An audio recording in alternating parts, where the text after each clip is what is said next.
today. Sorry I missed you all yesterday, but tonight, guys, we're taking a little walk away from true crime and stepping into the supernatural paranormal realm about some interesting things I've been looking into here and there for quite a while now. But the missing 411, what the hell is the deal with that? So that's the deal. We're going to be looking at it. We're going to be talking about it. I want to hear everybody's feelings and thoughts on it as well. So please, please, please pull up a seat. Grab a partner if you get scared by this stuff, because you just might. You never know. And let's get this little show on the road. Here we go. Here we go. Here we go.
All right, all right, all right. Welcome, everybody. Thank you guys again for joining me tonight. It is up for Friday night, September 20th, 2024, and it is Paranormal for Friday tonight, guys. Thank you guys so much for joining us tonight. Friday nights, we take a little step away from the true crime realm and step into a little bit more of a creepy type thing and just take a little break from the true crime stuff, guys. So that is what we're doing tonight, looking into the missing 411. So let's do our thing, guys. And again, please share this out, guys, for anybody you think would be interested in joining us tonight. If you will, hit the like button when you come through the door, please, please, pretty please. And let's get this stuff going. Come on in, everybody. I even built a blood fire tonight. It's called, you see that fire? It's called a blood red fire. How about that, guys? That way we can stay nice and warm in here too.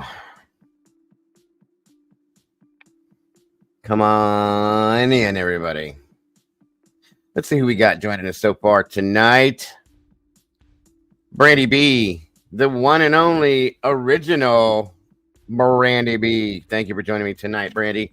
It is so great to see you. Thank you for joining me. Great to have you here.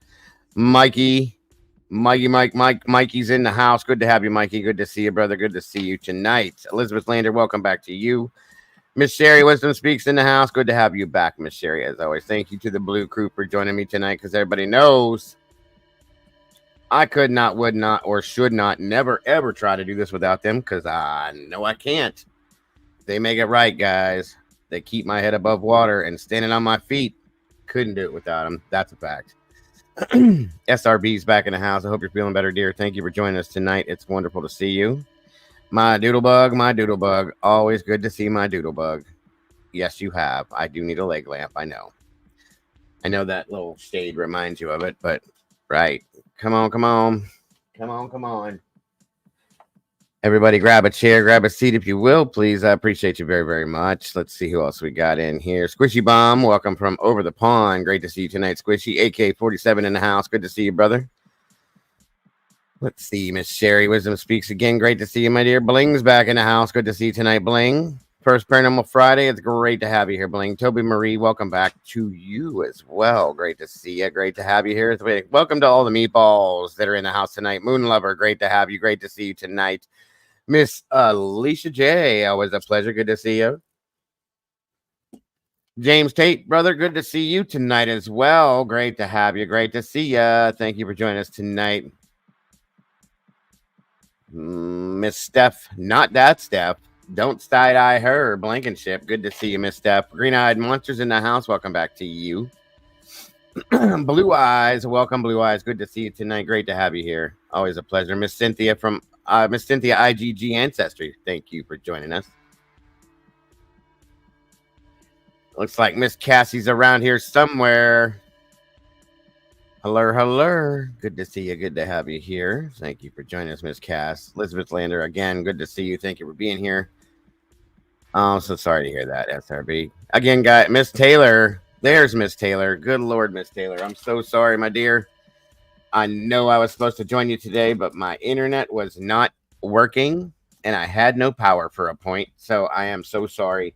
I will make it up to you at any given point. I promise you. And I do appreciate you being here with us, Taylor. I hope you had a good show anyways. I am so sorry. I didn't get a chance to message you. I had a lot going on, you guys. I'm so sorry. I feel so horrible seeing you. I knew. I tried to actually find a way to get a hold of you and I couldn't. I don't know why. I feel horrible. I will make it up to you, Miss Taylor. I promise you in any way, shape, or form I can.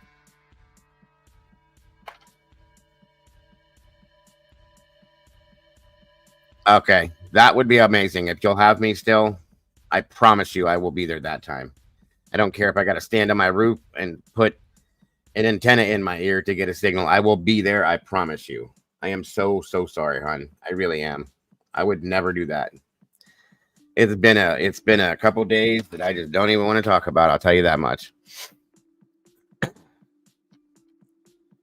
Don't make promises you're not going to keep, brother. I'm telling you right now, don't make me no promises. That's all I'm saying. So what happens if we think we want to keep your head underwater? Like I said, don't make no promises, bro. Round table sounds like a lot of fun, actually, Taylor. I'm down for that for 100%, dear. You got to give me the time, the date. I will be there with my diddly bobbers on or wearing a tutu if I have to for you. I promise you that.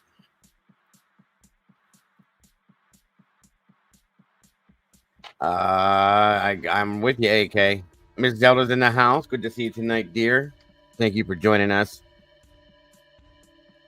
I promise you, Taylor. I don't break promises, dear. No matter what I have to do. Like I said, if I have to stick an antenna in my ear and stand on the roof, I will be there, dear. Even if I had to join from my phone, I will do that. It may not be the greatest quality, but I will be there. Come on in, everybody. Please, if you will. Please share this out. Please. Please. Is Siggy here? Siggy's in the house. Blue Eyes. Good to see you. Again, thank you guys for all you meatballs for jumping in the sauce with us tonight as we look into the missing 411 for our Paranormal Friday night. Yes, Miss Sherry. Tinfoil, wire hanger, whatever I got to do. That's a promise.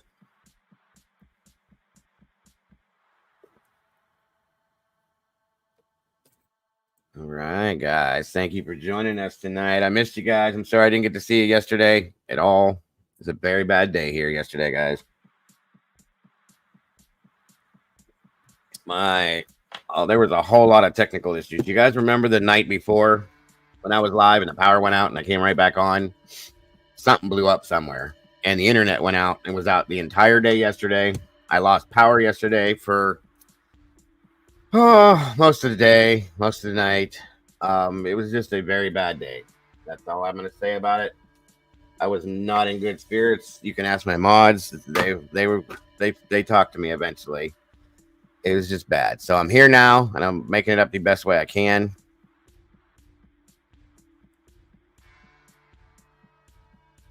On patrol announced that McCoy found. Good. That's good. Wait. What do you mean tonight? You mean they're saying that they found Couch tonight, not the other night? Are you saying that he said that they said that McCoy's found him? Okay. Wait. I'm reading that. I'm just trying to make sure that I'm reading it right. That is all. Let's see here.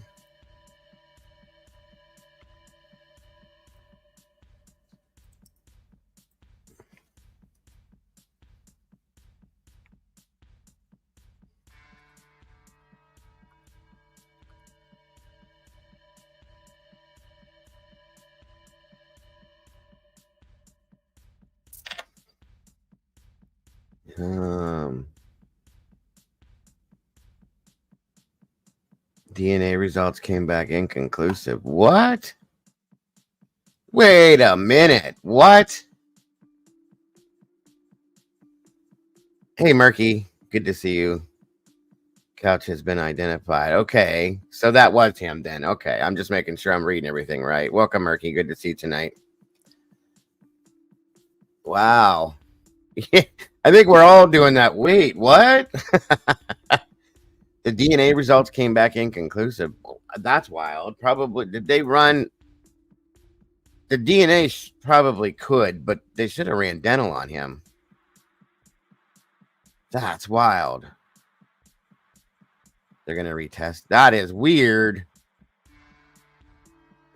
They didn't do the dental though. That's what I mean. Like that would be the utmost perfect way to identify somebody.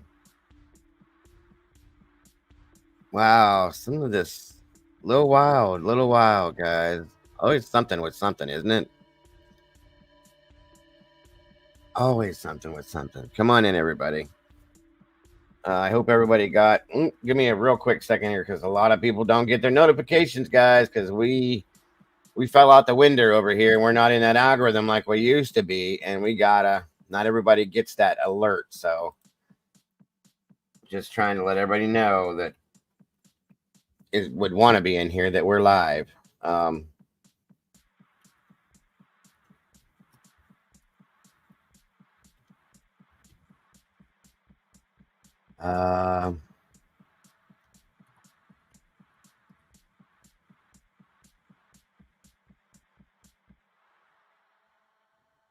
well, goodness almighty, where is my Molly at? Is she around here?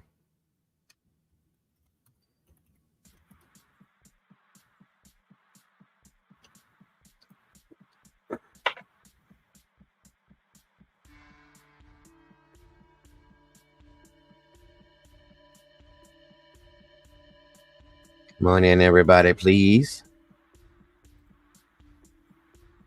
Dan Armstead. NBC News says it is Couch identified through. Okay, thank you, Sherry. Thank you, Murky. Captain Jackson in the house says that the DNA results matched. It is Jimmy Hoffa. I'm pretty sure I know where Jimmy Hoffa is. Breathe deeply. Hello and welcome back. Good to see you tonight. Yeah, that's when I first saw him green-eyed, that was my assumption based on my knowledge of previous scenarios and what I could tell. That's kind of what I was figuring. So come on in, everybody that's in here. Even the lurkers, if you're sitting out there watching, can you please hit the like button for me? I'd appreciate that so very much. Like I said, I thank you. I'm just trying to wait a few minutes to get started so everybody can get in here. I'm thank you, Sherry. I appreciate that very much as well. Okay, there it is. Yes, and yes. Thank you for that, ma'am. And Murky, I appreciate that as well. I see you there, Tomboy. Thank you for jumping in, dear. No worries, you weren't late. It's not your fault. Walt Harris is here. Hey, everybody. Dago here.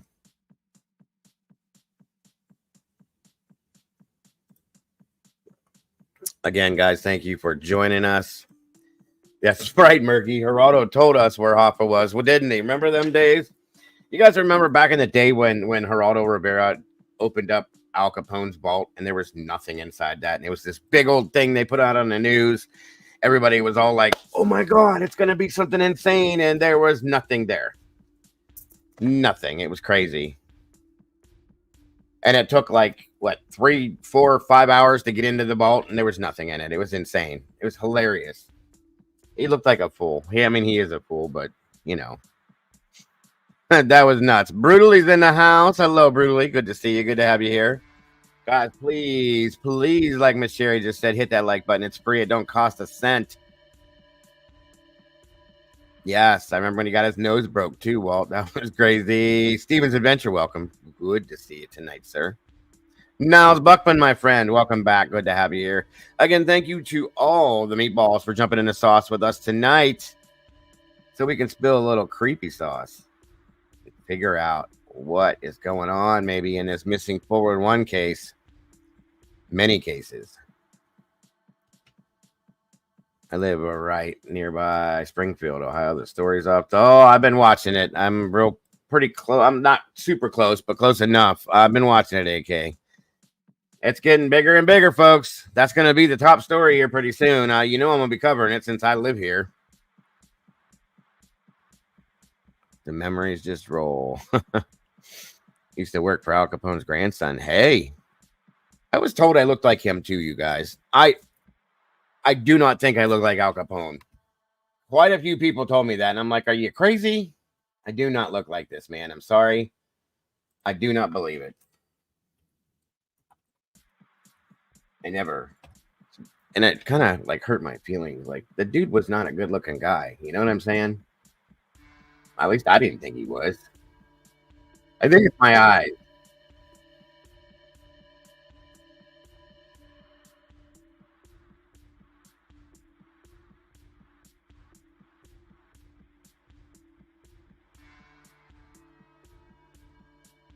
I think it's the bags under my eyes, but my wife says it's my lips because I have full lips. But I definitely have more hair than Mr. Capone did. This is a picture of him. Of course, it's black and white, but I don't think so. Is this who I look like? Come on, guys. Be honest. You're not going to hurt my feelings. It's okay. Do you think I look like Capone? Hey, forget about it. It's a fugazi. Just tell me. I'm not going to get mad. I am the Dago. He's got a basketball head. It's like... Did you contact that person that messaged me on the channel? I did, Brandy. Thank you. I'd like to think I'm a little better looking than Mr. Capone. I wouldn't mind having Mr. Capone's money, but I definitely think I got better hairline too. You know what I'm saying? Thank you, everybody. I appreciate that. I've been told this a lot though, and I think the only thing anybody's ever seen is I got the dark circles under my eyes. That's got to be the only thing I can think of.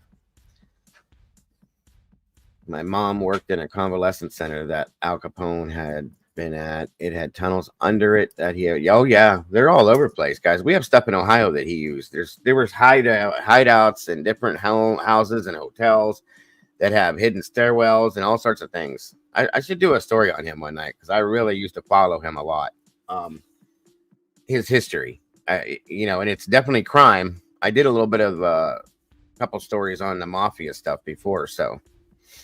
But thank you, Miss Karen. Appreciate that very much. Thank you, Blue Eyes. I appreciate that too. But a lot of people used to say, you look just like him, Dago. Is you related to him? No. Lombardo, hey. I'm related to the Mancini family. I'm related to, of course, my family. And I believe we're related to, hold on. These are stories I was told from my family, but give me 1 second here. I can't think of the one last name. Uh, Sorry, guys. Oh, gotcha, Taylor. Gotcha. It's that time. I understand.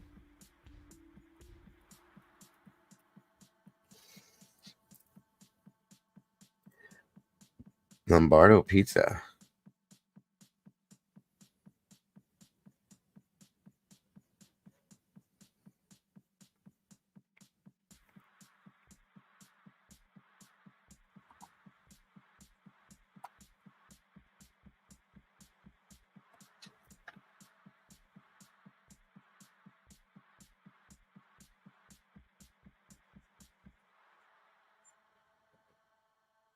My family is related to the Bonanno family.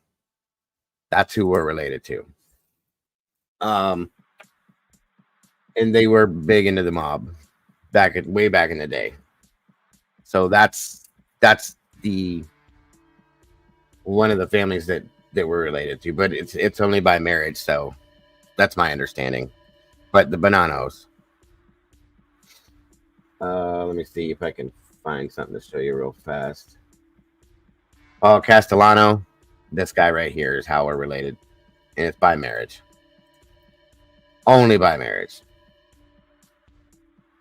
This guy right here. And this is where I'm from. My family's from Sicily, so.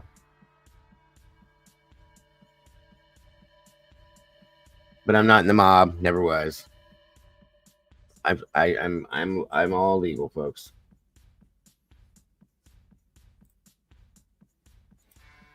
And the Mancinis. I'm related to the Mancinis as well. Hatfields and McCoys. My wife was related to nothing but. Hold on a minute.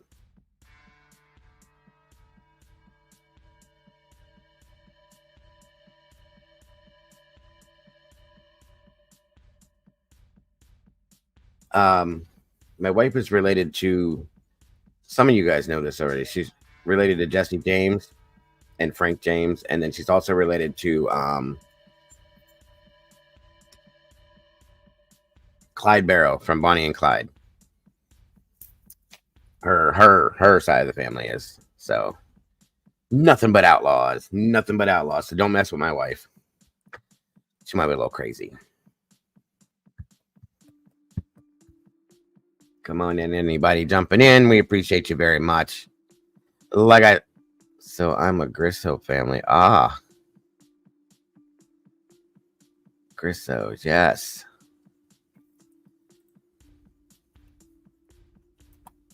I know who that is, Taylor.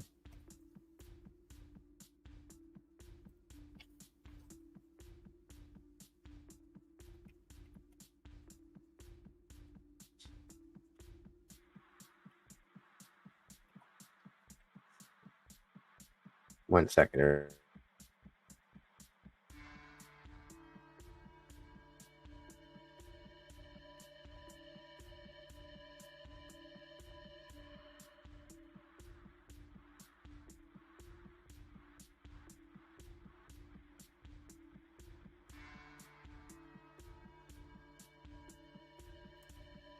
The Grassel family.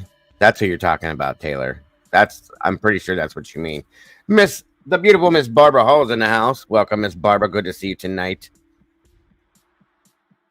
Why, thank you. I've been told that a lot. That's one of the things that my wife was attracted to was my eyes. They're pretty. That's what I was told. There are three different colors. They're typically what you would call hazel, but whatever mood I'm in, they change colors. If I'm in a really good, really, really good mood, which is very rare lately, they're like a bright greenish color. If I'm angry, they turn like almost like a dark gray, slightly black color. And a couple other moods I'm in, they go like bluish. And then if I'm just kind of like whatever, they're like a green blue. But mine are they change crazy. Like I'm not gonna get weird with my other moods, but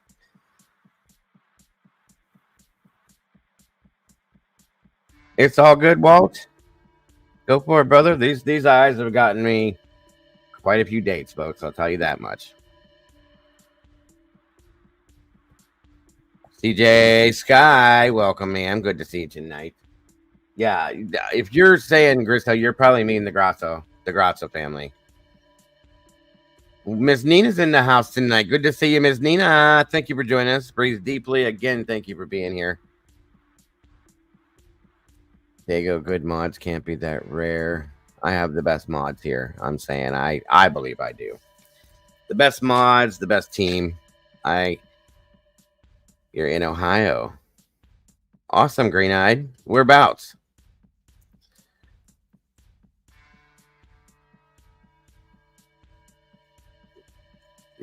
I can imagine that, Brandy. I wouldn't want to be around anybody around you when you get angry. That's for sure. So, welcome everybody.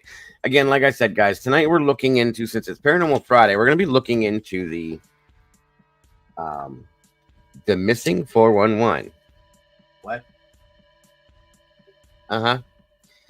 Get a look. Sees in the house. Hello.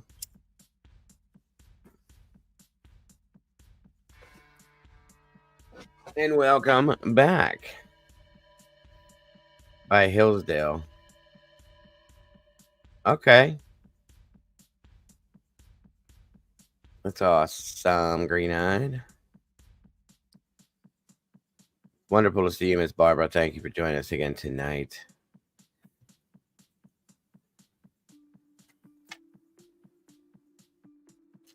Okay. Where is Molly at tonight? I thought she'd sure be here for this.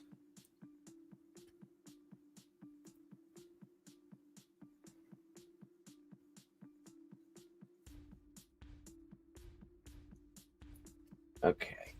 Well, I guess we will get started. I think we got about everybody here that we're going to get for tonight. 45 peeps in the house, guys. And let's see. We got 45 likes. That is pretty awesome. I talked to her a little bit ago, Alicia, but I hope she's okay. Well, that's awesome, Brutally. Thank you. Tell your daughter that we appreciate her joining us as well tonight. I don't know if you guys are familiar with a gentleman by the name of David Polides. I don't know if you guys have heard his name or seen him, but he has been highly involved in the missing 401 stuff. So we're going to be looking at him and listening to him tonight a little bit too. I wish I could have got him to join us tonight for this, but that's kind of hard. So other than that, we're going to be getting into some different stories. We stayed in Edison. Gotcha. You got your coffee, Alicia. Good stuff. Again, some of the stuff might be, it's not scary, guys, but it's a little different. I'll just put it that way. I do have a couple stories. I'm going to do some specific stories of specific people because it's a little bit better to follow with single people, specific, not just groups. But I do have some of that too. And I have some stuff that relates the missing 401, of course, to aliens, Bigfoot, or portals. It's a little different. He is the one, yes, brutally, yes. And also, there's been a lot of missing 401 stuff that's gone on with Yosemite National Park. There's a lot of it. There's a lot of it, guys. And it's really, at one point, I hate to say this, when Sebastian went missing, Sebastian Rogers, we all know who that is. The way he went missing, I was really like, I'm a skeptic with this 411 stuff. I am. Don't get me wrong. But because of some of the stories I've heard, it's very skeptical as to how and why. Okay, not Brandy. The reason why I was really looking for Molly to be in here tonight is she has a friend that went missing in a forested area, and it really follows the missing 411 story, and then that's the way that it all went down. Do you know what I'm saying? And he's been missing for 20 some plus years at this point, with not a sighting, nothing. And that's when it, like when Sebastian first went missing, I had people messaging me saying, "Hey, do you think this could be this? Do you think it could be that?" I don't, but it still falls in that bracket in some senses. So, um, Polides has put out a lot of interesting stuff on this. You know what I'm saying? So, like I said, I got some stuff of his, some specific stories we're gonna look at. There's a story about the. I don't know if you guys have heard about the children. They were berry pickers that went missing. Group of them, poof, gone. It was just like what? So there's a bunch of different stories on this that I have followed and looked into and read and all that fun stuff. So God, it's great to be back with you guys. I'm telling you, I missed you guys yesterday after the day I had yesterday. I need to be here with you guys. I'm telling you, this is therapy for me. A couple of these mods in here, Mikey and a few of these others, they know the day I had yesterday, and like just being in here with you guys is literally healing me from the day I had yesterday. I'm not trying to sound weird or crazy, but it is definitely therapy for me. So thank you guys for joining me tonight. I really need this. God bless every one of you guys for being here. Agreed, SRB. Some of the stories seem kind of out there, but then some of them are just like, well, what else could it be? You know what I mean? So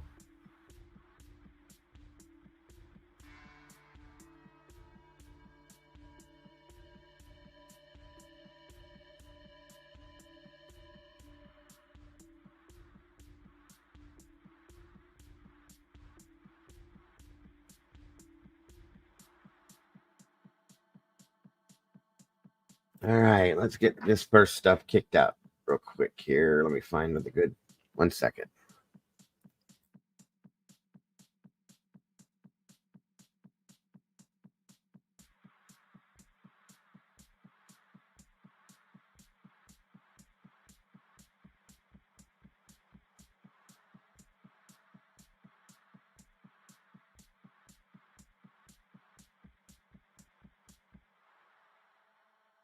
Okay, this first one is going to be more of an audio interview that David did.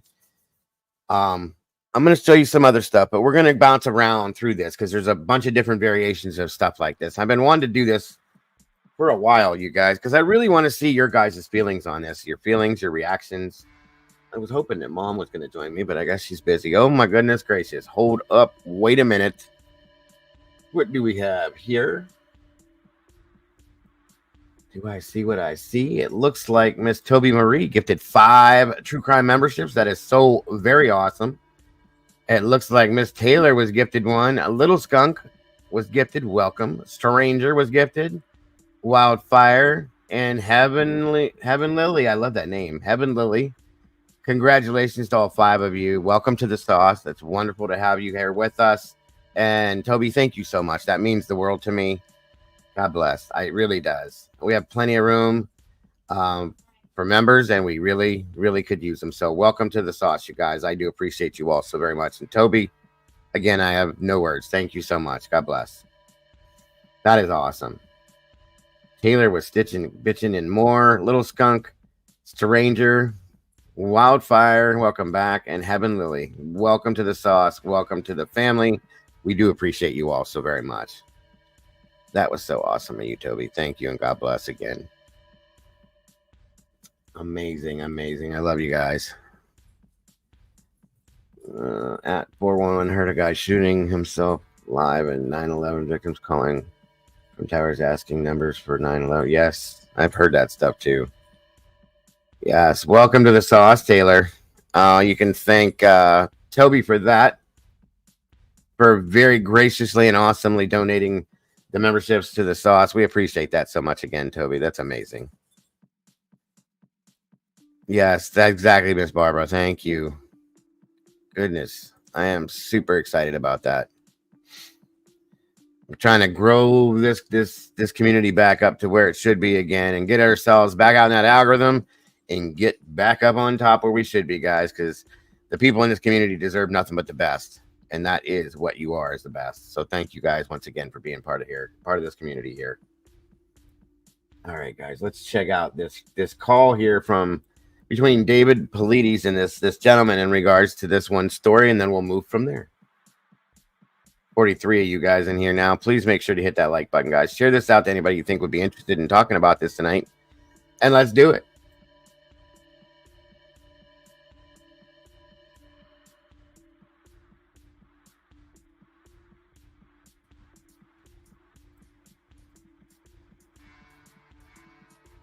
Into some cases, starting with one at Yosemite National Park. Tell me about this guy. He's 20 years old. Yeah, and Welcome, Groot. God bless. Thank you for joining us tonight. It's great to see you. I hope you're having a great night, and I appreciate you taking your... Welcome, Miss Kaylee. Thank you so much for joining us tonight. I appreciate you very much. It's great to have you here. Your name seems new, and I really love seeing new faces, new names, so thank you so much for joining us tonight. This is a Cali prepping group in bio. Thank you for joining us. Great to see you. Great to have you here.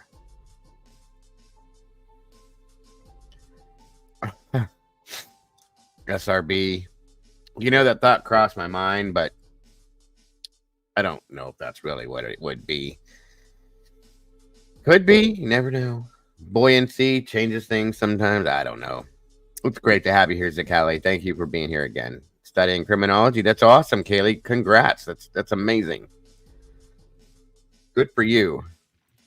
2015, he left his wife, who was also a physician, and their 2 kids in a rural house.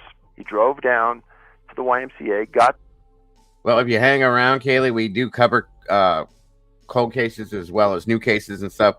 We're kind of doing something a little different tonight for paranormal type stuff. On Fridays we do that, but throughout the week we cover a lot of true crime cases, cold cases, new cases, old cases.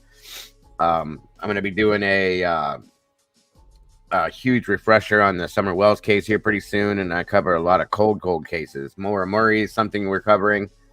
That's coming up soon too. I'll be joined by Lighting the Way with that one. So it's plenty of stuff coming. Just stick around if you're interested, Kaylee, and I love having you here, and I appreciate you very much. So thank you.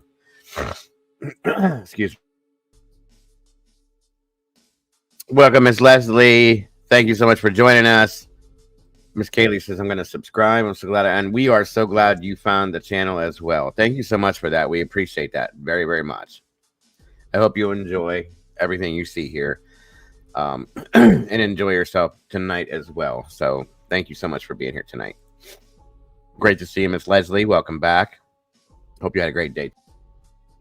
Congrats and welcome to the sauce, Miss Kaylee. We got a new member in the house, guys, a new meatball. Thank you so much for joining. Thank you so much for becoming part of the family. And we appreciate that so very much. You really have no clue. We really do. Welcome and thank you so much for being part of the community. And I hope you enjoy your stay here with us. I really do. Everybody, please make sure to welcome her with open arms as we do with everybody and make her feel at home and comfortable. Thank you so much again, Kaylee. Was there a second autopsy? Well, the second autopsies are super expensive. They can be like $2 to $3 grand. And I don't know why John's wife didn't ask for a second autopsy, because she was highly suspicious of the whole entire process. But one thing is that in the second autopsies, they found GHB in a lot of these bodies, and that's a date rape drug. Now, there's no implication about how these people got the GHB in the super high levels in their bodies that were found. And in the instances where the coroners ruled that they did drown, if you think about it, a date rape drug is where it makes you almost comatose, where you realize what's happening, but you can't move. So imagine if you had high levels of GHB, you were placed in the water, you might drown. You would drown because your body can't fight back. Yes, ma'am. This is David Polides. Thank you for asking. And yes, it is. And you know what, SRB, it does sound familiar. This almost reminds me of Lady Bird Lake. Honestly. You know, and that's not so much a paranormal, but makes you wonder. You know what I mean? Just saying. Yeah, definitely has a very close liking to Lady Bird Lake, and we covered Lady Bird. I'm kind of addicted to that one. So yeah, it is definitely close.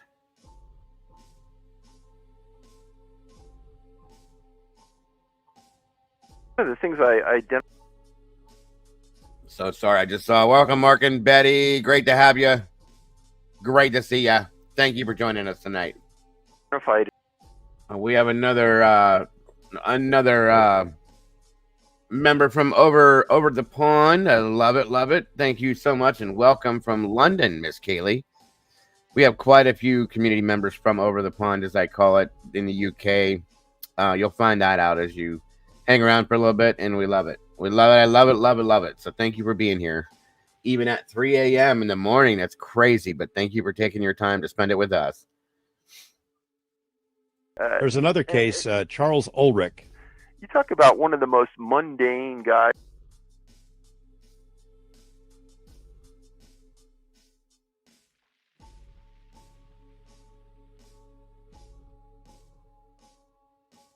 We are so glad to have you here, Kaylee. That's absolutely true. And that's with everybody and anybody. And again, guys, please share this out to anybody you think would enjoy this channel, if you will. We really appreciate that so much. And it's wonderful to have all the new people and everybody that we normally have in here too. I'm supremely grateful for all of you. So thank you. Now, Ulrichsville is literally 15 minutes from me. This story here is kind of interesting because it's so close to me. Okay, like I could jump in the car and be there in 15 minutes, less than probably 15 minutes now because it's late and traffic's not so bad. So yes, very close to me. It's kind of crazy. Is SRB? It's very like freaky close to me. It's weird. And there's a lot of these stories that I have come to find that for this missing 401 that's very close to areas I've been in and lived in Ohio here, and probably a lot near you too. You know what I mean? There's a lot of stuff that happens in Ohio, believe it or not. It was kind of crazy to hear that. So yeah, it's pretty wild. I want to say he was in his mid 60s, SRB. I'm not 100% sure, but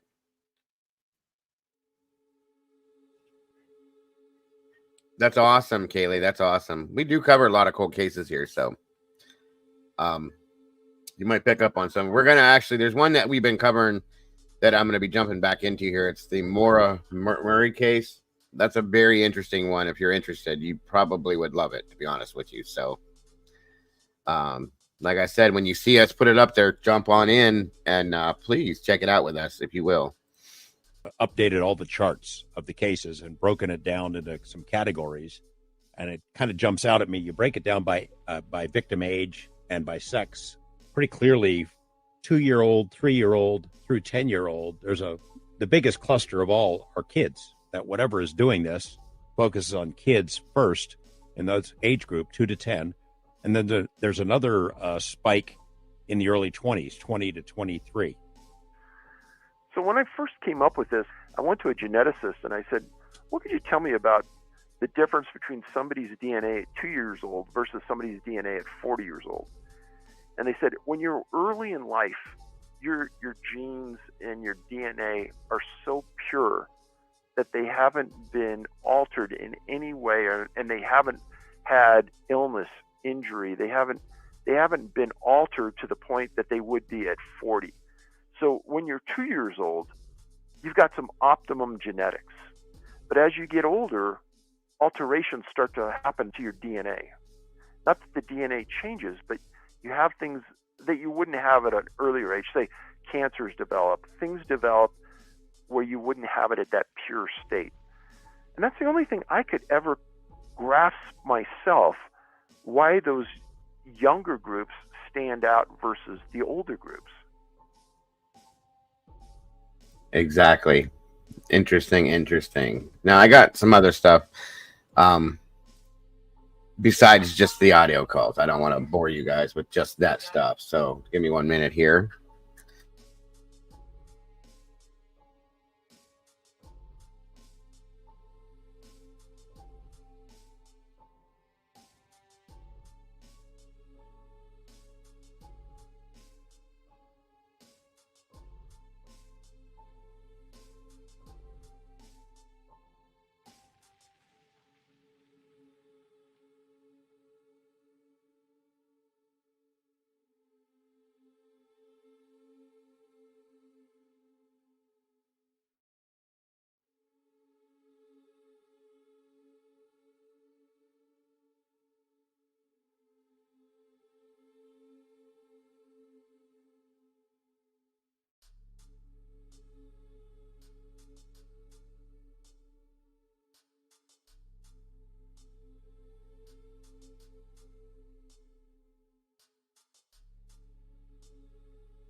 Sorry, guys. 1 second here.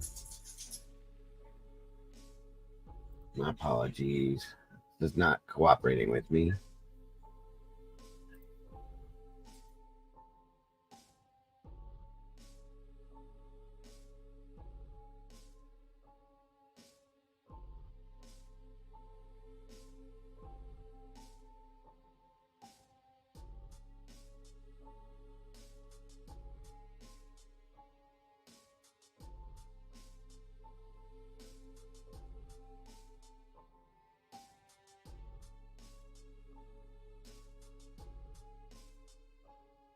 Okay, so as I said, you guys, a lot of the missing 411 cases. Welcome, Dane. Thank you for joining us.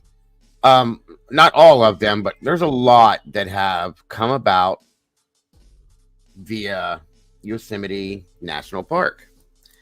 And there's quite a few other like large parks. The dude, what's happening? I don't have a birthday. The dude. My birthday's not till November, my friend. Welcome though. Thank you for joining us. What was I gonna say? A lot of, like I said, Yosemite has a lot of the missing 411 cases related to Yosemite itself, and quite a few other large parks, even some smaller parks. Chick Bait, welcome. Good to see you tonight. Thank you for being here with us. Appreciate you very much. But again, a lot of them have come out of this park here. So, and these are, like I said, these cases, a lot of these cases, and why they have been labeled the way they are, they don't make any sense. They just poof, and there's no rhyme or reason for it. Things don't match up with it. They get looked for days, months, weeks, years. Nothing. So let's check this part of the story out here. Yosemite National Park in California, United States, is Let me know if you guys can hear it. perhaps one of the most beautiful sceneries in the world to be viewed by any person. Its massive rock walls acting like a shield to the outside world, featuring beautiful landmarks such as El Capitan, a massive granite monolith popular for rock climbing and photography. Other landmarks include Cathedral Peak and the Brevito Falls. This truly amazing work of nature, with all of its beauty, holds a truly horrifying past and present story, though. Today on the Spook Report, we will go over the history of missing people in the Yosemite National Park and why these disappearances stand out as strange.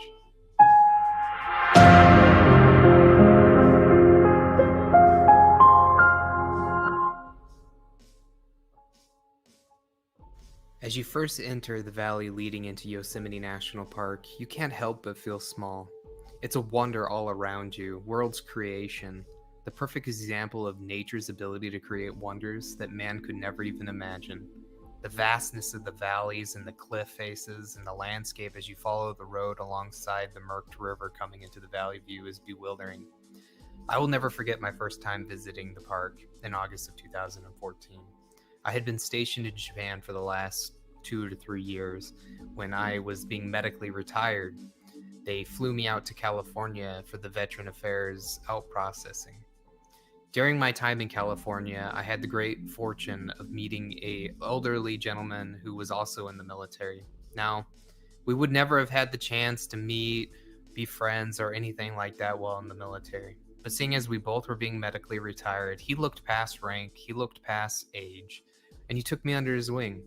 We both were in a bad place, and we wanted to just get the most out of life while we could. So during Welcome, those 2 Ro. weeks when we weren't being medically out processed or having appointments or poked and prodded, he would invite me out on Awesome, adventures. kid.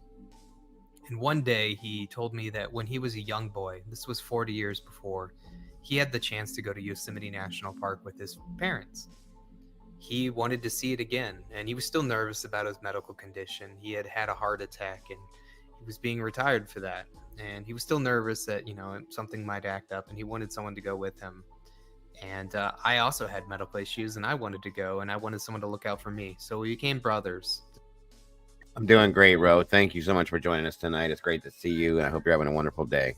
Despite that age and rank difference, he took me in and we looked out for each other. So one morning, we had no appointment set up. We decided to set out for Yosemite National Park. It was a several-hour drive, but when we finally arrived, to say that I was awestruck is the understatement of a life. As we came in through the valley, and El Capitan shined in the sunlight, reflecting back on its granite walls, I was blown away. I had been all around the world. I have traveled, explored. Let's see, Miss Kaylee. I typically go live every day. I've had some setbacks over the past couple months, but the schedule I'm getting back to is I usually go live once early during the day, around 1 p.m. my time here, and then typically in the evening like this. So, and it's usually 6, maybe 7 days a week I'm live. So yes, I'm out here a lot. If everything's working well, then I'm here. And I'd love to see you here all the time, Miss Kaylee. So you're welcome all the time, just so you know. Now that you are part of the community, it's your community too. And never in my life have I seen such natural beauty in this vastness.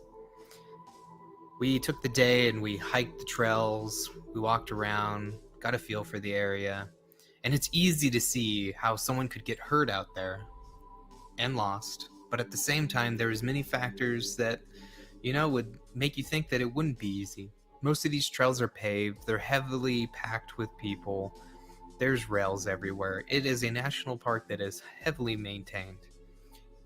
The natural formation of Yosemite National Park is almost like a bowl. No matter where you go once you enter the valley following the river, there are sheer rock cliffs.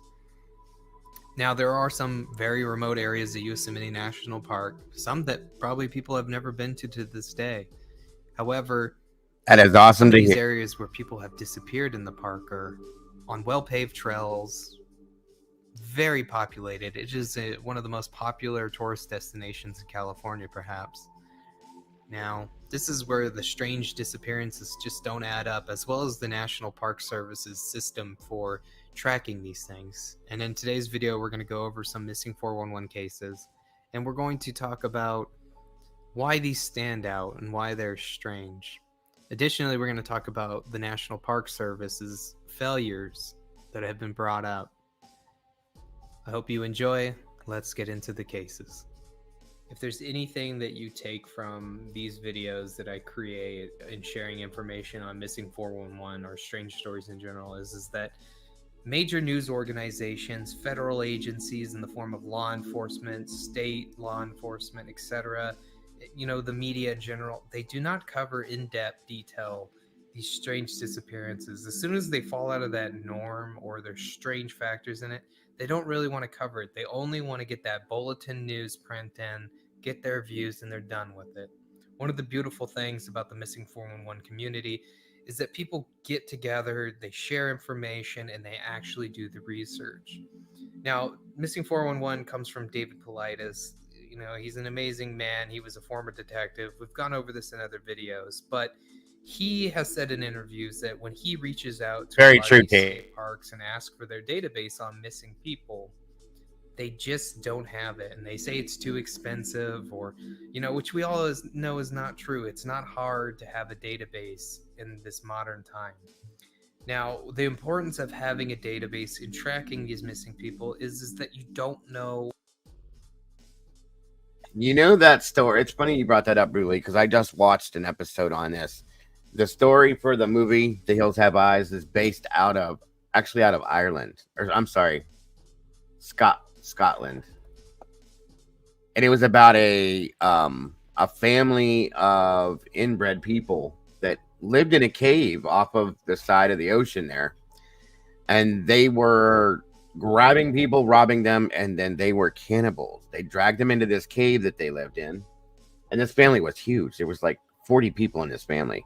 They were all inbred people. And just a real quick side note I'm telling you about from that movie, The Hills Have Eyes, that's where Wes Craven got the story for that at, okay? And it was based off of this They said it to be a myth, or not a myth, but a legend. They looked into it. It was something that truly happened. The I can't think of the name of the family, but they called themselves a clan. It was a weird name. I will get it for you guys while we're doing this, but yeah, it was based off of that story. These people would grab these people, rob them, and then they would eat them, guys. It was so insane. I will find the name for you, but they were called the something something clan. I'll get it though, but that's where the movie and the storyline for The Hills Have Eyes actually came from.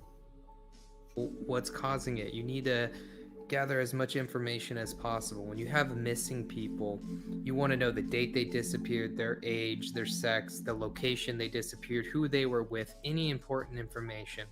And as other people disappear, you add those to the database, and then you're able to automatically link things together a lot quicker. For all you know, there could be a little boy or a little girl disappearing in this one particular location every few years, and you would have no idea what the linking factors could be. Sure, they could just get lost in the woods and pass away, or a tour guide might be the same tour guide, and then you can start linking that information together and have a definitive, look at what could be a possibility. It may not be supernatural, it may not be something strange, it could be human behavior, and this is why it's so important and why the National Park Service needs to get their stuff together and actually start looking at it, because there's a tremendous amount of missing people cases in our national parks, and there's just something strange about it. So we're going to go over some very strange missing 411 cases. We're going to discuss their stories. And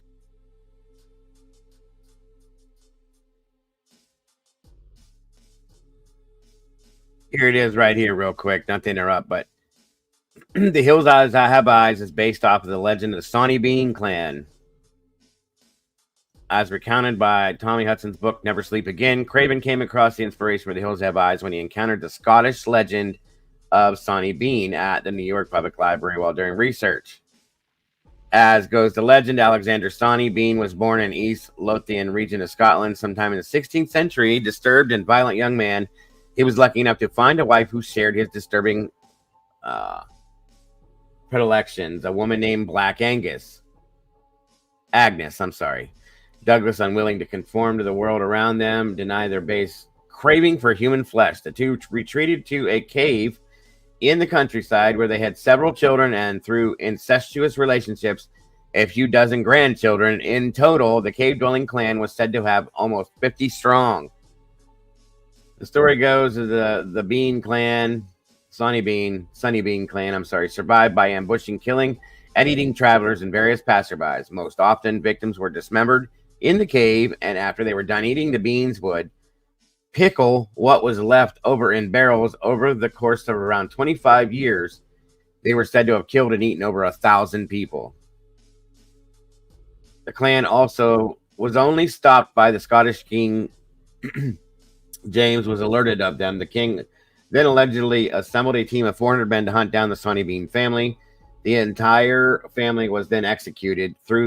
Though the story features prominently in Scottish legend, there is thankfully no proof that the Sawney Bean clan ever actually existed. And from what I understand, that's not true, because there were things that were found that were shown about this whole thing, but it's pretty wild. So that's where that movie came from, where Wes Craven got the idea for it. The Hills Have Eyes. And it is insane to read, guys. I'll just tell you that much. So moving forward, my apologies. Somebody brought that up. I just thought I would give you that since we're talking paranormal, creepy stuff tonight. I figured I would just give you that little piece of info.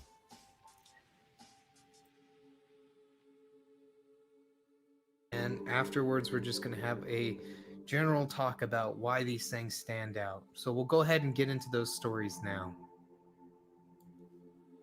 Christopher Andrews went missing on October 3rd, 2008 in the Iceland area of Immigrant Wilderness, California. He was 42 years of age at the time of his disappearance. Christopher was married to his wife, Amy Andrews, and lived in a wealthy community in Hillsborough, California. Christopher had been employed by the tech giant Oracle Corporation and had even left school one semester early to take the job. He was doing very well in life and was very happy with his circumstances. In October, he decided to take a 5-day break from work and go to the Immigrant Wilderness area in north of Yosemite National Park. He was an experienced and avid hiker. He was very safety conscious. During his hikes, he would also be carrying with him a personal safety transponder, where in an emergency, he could be able to set it off and give emergency responders his exact location via GPS. On October 3rd, his transponder sent an emergency signal via satellite to first responders. The location was Iceland Lake at 7,200 feet elevation. The area he had been hiking in was open and clear, relatively safe to travel between his... I'm going to tell you guys right now, if I recommend these, if you guys do hike, go traveling, go out in the, by yourselves and stuff like this, in these areas, this is the Iceland area of California. It's not actually Iceland, Walt, but still, get one of these transponders. That way, if something were to happen, they can find you. This story is pretty wild here if you listen to this. So this happened in that area of California, by the way, and this guy was very, very, very well versed in hiking and stuff like that. Knew what he was doing completely, and still poof. So entry and end destination. For some reason, though, Christopher had chose during very extreme weather to climb a granite spire to send out a signal. The rescue had been delayed a day due to extreme weather, a common theme in the missing 411 cases. They would not be able... And that's something I wanted everybody to take notice of. And in almost every one of the missing 411 cases I've looked at, saw, heard about, there's always some form of a storm going on relatively close to the time that the person goes missing, if not during. Whether it be a thunder, lightning storm, it's raining or something, there's always something like that going on around that period of time. You see what I'm saying? So you got to link it to that somehow, because it's every single time, just about almost every time, guys, literally. I got you, Walt. I understand. So remember that during the thinking about these cases. Able to get to him for a day. As an experienced hiker, he would know being up high during bad weather was not a safe place to be. The trail he was hiking on had many locations where he could seek shelter and be protected from the elements. Again, this was a large open area between where he entered to his end goal. There were many areas that could protect him from lightning, rain, wind, and the elements in general. The next day, a helicopter would go to the area of the distress signal to look for Christopher. They searched and they could not locate him. As they continued to search, the weather began to clear more. He would later be found wedged at the bottom of a crevasse near the spire Christopher had climbed. They believed he had fallen to his death, possibly by stepping on a wet rock and slipping. There's a massive amount of reports that show similar situation and where a hiker who is solo is found deceased upon going to a place they should not have been. An experienced hiker such as Christopher chose to leave the path to safety during extreme weather to climb up a granite spire, placing himself in even more danger. When the clearing below had plenty of options of safety from the elements. There was no signal loss from the spire to the ground, and yet he decided to make the choice. We confronted this information. We have to ask ourselves, why and what would cause him to make such a choice? Think about it. He's in a large open clear area. It's a very laid out well path that he can go from point A to point B. At some point during his travel, the weather rolls in, it's getting fairly bad, but this should still not affect his emergency transponder's signal. He's also experienced. He knows where to seek shelter, where to protect himself from the elements, but something made him go up a granite spire. Instead of staying in the open where he was on his trail, he made the decision to climb up a granite spire in inclement weather, bad weather, and set off his signal. And there are many cases in which this is similar circumstances happen. There is no explanation for why he did it. I suspect that, like in my other videos, this is one of those cases where we should ask ourselves why and what. What could have caused Christopher to leave the safety of the clearing and the trail to go to the top of the thing? First question I asked myself is he trying to get a signal? Well, if he had no signal loss on the ground and he was climbing up to the top, then there was no point for that. During bad weather, why would he want to go up there for sightseeing or to do something? It doesn't make any sense. He's safety conscious. That leaves me with what? I suspect something that Christopher came across may have scared him so badly that he chose to make that decision, where he had no other choice. If he were to continue on that path, his life was in more danger than climbing up a granite spire in the middle of bad weather and use his emergency responder to get help. To me, that is classic missing 411 situation. There was no reason for him to do it, yet he still chose to do it. So then we are left with asking ourselves that, those questions. And that is what I've come up with this particular case. Stacy Ann Ross went missing on July 17th, 1981. She was just 14 years old at the time of her disappearance. If there is any missing 411 story from the Yosemite area that should spell out the dangers and the concerns that people should have, it would be this one. Stacy was with her father and a group of 10 people that included a guide who was very well experienced as they went on a horseback trail through the wilderness. They stopped for lunch near the Cathedral Lake. They all sat down, had a meal, and they would continue on to Sunrise High Sierra Camp, where they would stop for the night. Stacy had some aches from riding all day to the camp, but she's young and she has a lot of energy, and she got a quick shower, and then she asked her father if she could go on a quick hike. It was about a 1.5-mile hike from the camp, and you could still see the location from the camp.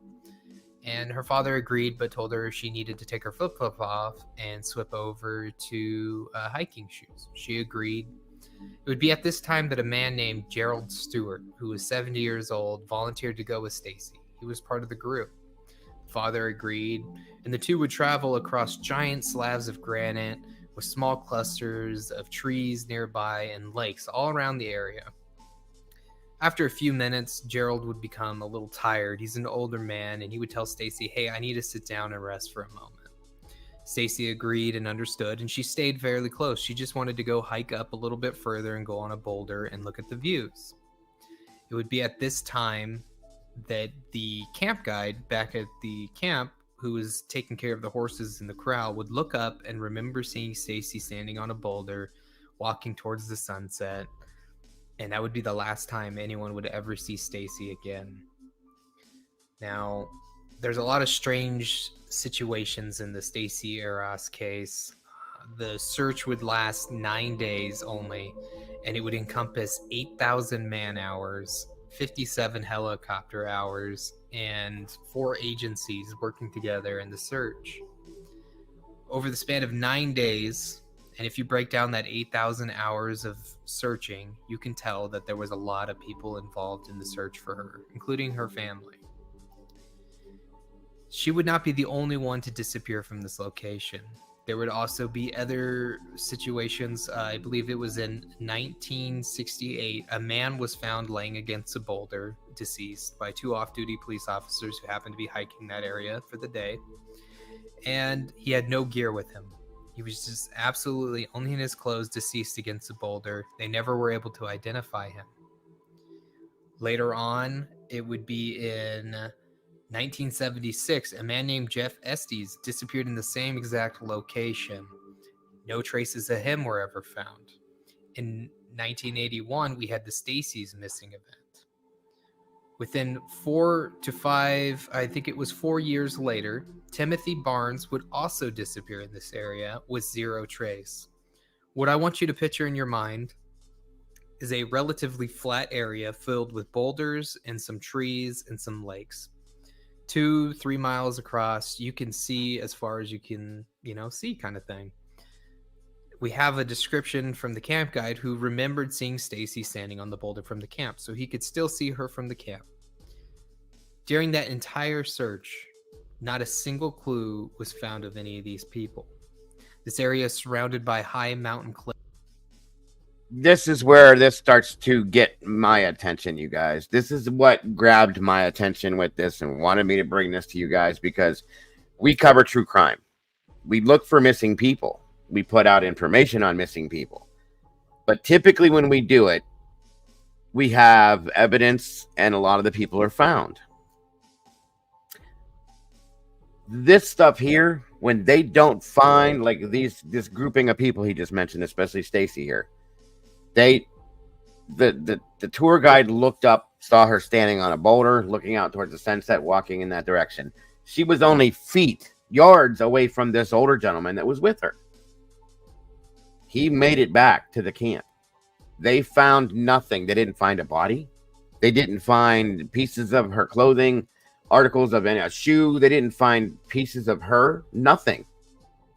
Nothing. In 1981. Never have they found skeletal remains, from my understanding.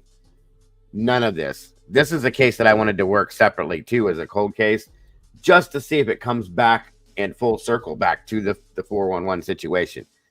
That's what got my interest on this as far as the paranormal side of things, because it is paranormal. A lot of people have attributed the missing 411. Like I said, I'm a skeptic on a lot of this, but because there is nothing ever found on some of these cases, some have been found, yes, that's different. But when you don't find anything, articles of clothing, bones, remains, anything, what the hell happened? How? Who and where, when, why? How many years later? Nothing. Nothing's been found. And people, so many people have traversed this area. Okay. How? You just disappear? And a lot of people that believe in certain things have attributed Bigfoot, aliens, other scenarios in relation to some of these things, because there is no other answer. You know what I mean? There's nothing else that you can adapt this to connect this to make it make any kind of sense.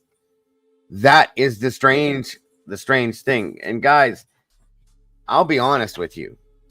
I used to go hunting. I used to go hiking in the woods a lot.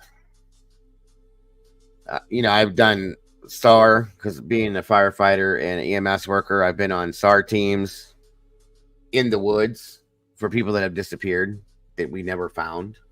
We found a lot of the people we looked for. Bad situations, some good situations, but there are a few handfuls of people that we never found. What does that mean? Where did they go? And how? If they're this is the thing that gets me with this, you guys. This is where like I said, the paranormal side of this comes into play, because it's way out of the norm. People just don't vanish out of thin air. They just don't. Something either takes them or they go somewhere. Okay? Where is it that they go that nothing of theirs leads back to them ever? That's what I don't understand with this. That's why we're looking at this and talking about it, because it is beyond paranormal to me. A supernatural in some senses. Like I said, in some of these cases, these people start off in a 411 situation. Okay? But others never come back. That's the weird thing. I will continue. Cliffs. There would be no reason to go up those, but they act like artificial walls to keep people in. Why did they give up searching for Stacy after only 9 days? She wouldn't have left that area. It's not like a city where if a child is kidnapped, they could be 100 miles away by the end of the day due to, the roads and transportation. That is not an option out here. Everyone who has disappeared in this small area has to still be there. However, no traces were ever found. And we still have the unidentified male that was found. No information, no idea how he got there, no gear whatsoever. And some, again, guys, this refers me back to another case that we covered. I'm sure a lot of you remember Chelsea Grimm. Chelsea was cruising across the country, ended up in Arizona, was doing some strange things at some point, and then was gone and was searched for. They found her car, they found her stuff. They never found Chelsea. They never found any remains of Chelsea. They never found anything that belonged to Chelsea. Nothing. Where is Chelsea? It's weird. You know what I mean? So, yeah, exactly, Niles. That was in what we just listened to about gravel pits, as well as common theme along with the weather. The weather, the gravel pits, yes, absolutely. The woods, in my opinion, are one of the safest places if you know what to look for. Of course, it can be dangerous. If not, I want to do Naked and Afraid, but not the naked part. Okay, Doodle, I got you. So you just want to do Doodle and Afraid. Dane says, I was in the woods at night and heard a scream close to me. Either bobcat or bobcats sound like screaming babies. Yes, we have them close to my home.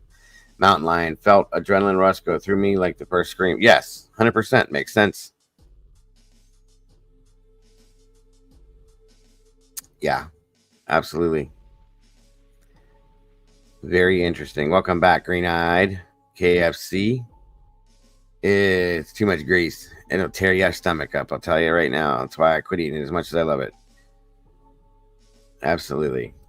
Makes this case even stranger is the fact that the National Park Service, almost 40 years later, still will not release any information on Stacy's case. The only information we have gotten is that Stacy is not there's no suspects in the Stacy's case, that there is a emphasis that she is a missing person, not an abducted person or anything like that. However, they still will not release the case files to anyone who attempts to get that information.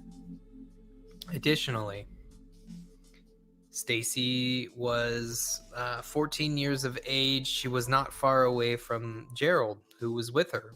He said that she walked off and just went outside of view for a few minutes, and he never saw her again.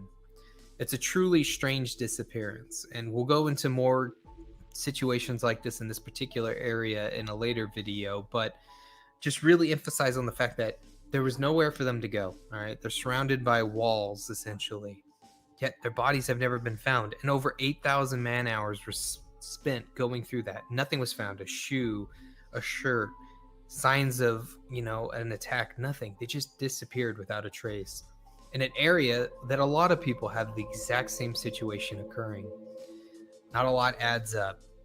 To me, one of the stranger things about this situation is that in 1986, a law was passed that all children who disappear in the United States need to be added to a database. As of 2022, Stacey Abrams was not on that database.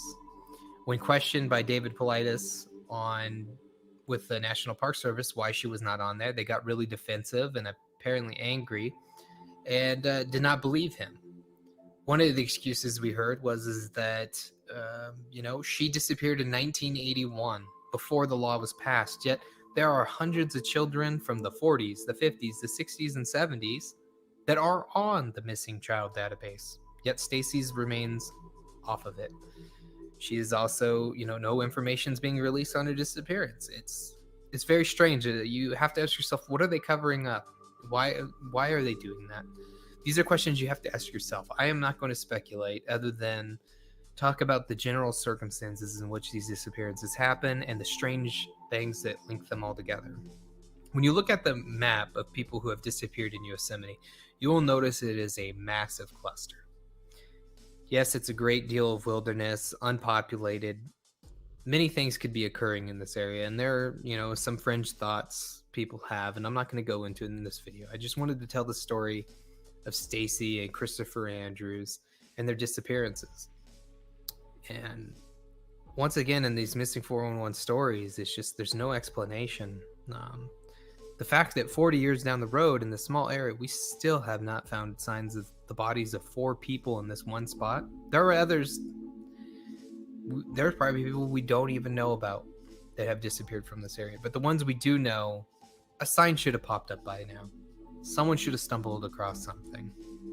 and yet we don't have it. Those are the stories that I have for you today on the Spook Report.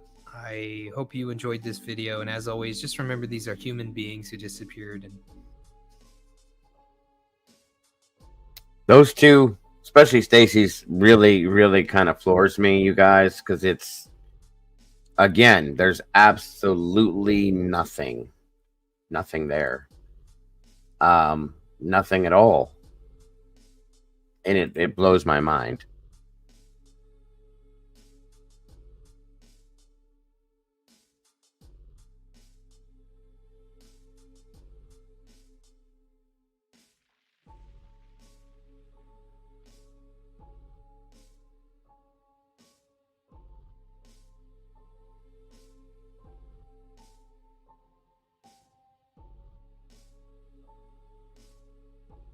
Okay, so here's another look into.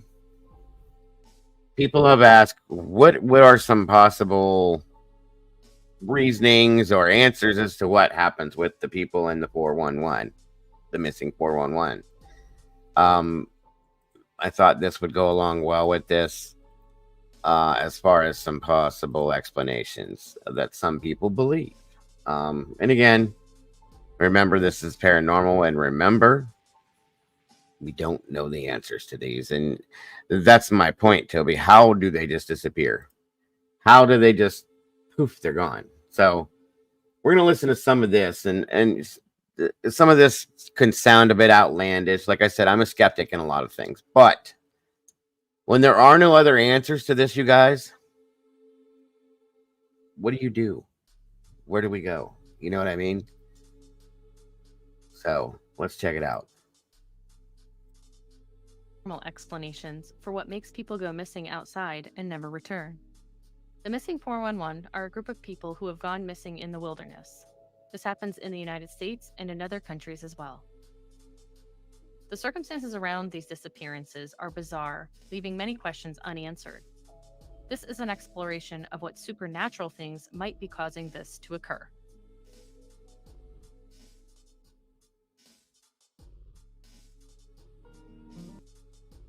Now, mind you, this is all relative theory, speculative theory, and when people question this stuff, because there's no answers, no evidentiary answers to any of this, people go in this direction sometimes. So these are just pure speculation. Don't take any of this serious unless you truly believe this. So again, don't forget, it's Supernatural or Paranormal Friday. That's why we're looking at this stuff. So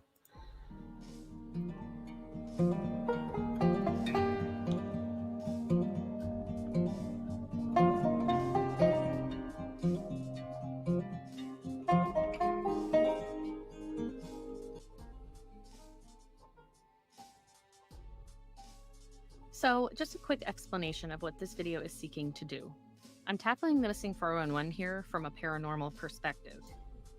This is a hotly contested topic. There are some people who think that it must never have a supernatural explanation. There are others who think it must always have a supernatural explanation, but I fall somewhere in the middle.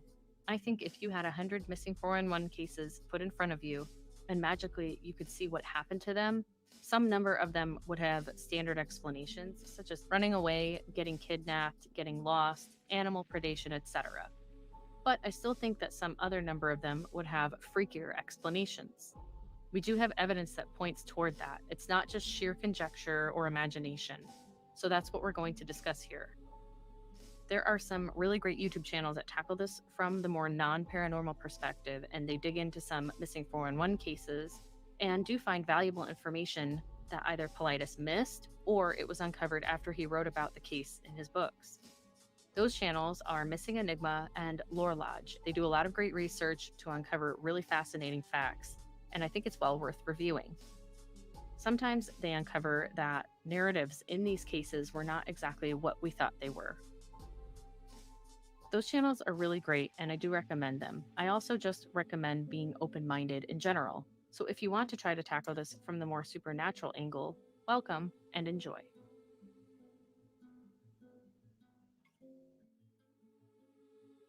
So what is the missing 411? Investigator and author David Politis runs the Can It Missing Project. This is a central data hub of sorts of people who have mysteriously disappeared in our wilderness areas. This could be national parks, national forests, or even cities. Many of these people turn up dead, or they were never found. A number of people did return alive. Of those, many suffer memory loss, but others have strange tales to tell. These people do not go missing under normal circumstances, which would include animal predation, injury, suicide, voluntary disappearance, violent crime, suspected kidnapping, etc. In order for someone to be classified as missing 411, they cannot be suspected as vanishing due to these reasons. There are some criteria that usually surround missing 411 cases. A typical missing 411 case would have some, but maybe not all, of the following criteria. The body is undetected by search and rescue dogs, or they do pick up a scent but lose it in the middle of a search area. Another criteria is that the area is searched over many times, but when the body does eventually turn up, usually dead. It's funny you brought that one up, Cap, because we're going to talk about that too before the end of the night. Park Ranger Paul Fugate, he was a ranger. He knew what he was doing. He was trained for this and still went missing and never has been found. So thanks for bringing that up, Cap, because we're going to talk about him too. Sometimes You're reading my mind, Cap. alive. It turns up in the same place that was looked over many, many times. To add on to this frustration, sometimes the time of death is much more recent than the time of the disappearance. So if somebody, for example, disappeared 10 days ago, an area gets searched and combed over a dozen times, and then the person turns up in that specific area, their time of death might be 48 hours ago. So then the question becomes, well, what happened with that other 8 days? Another criteria is that big storms can sweep in very quickly after the search begins, and this greatly impedes or even prevents altogether search and rescue efforts. Another common thing among the missing 411 is that they disappear near large bodies of water, such as lakes, ponds, and rivers. This seems significant because you can technically go missing anywhere, such as in the desert or the middle of the woods, but these missing tend to cluster around large bodies of water specifically. Many missing 411 also vanish in or around boulder fields. This seems significant because boulder fields are not overly common. And interestingly, there is a lot of folklore in places like Ireland that warn people against hiking in or near these boulder fields. The reason for this is that they believe historically that this is where the fae folk or the fairy people live.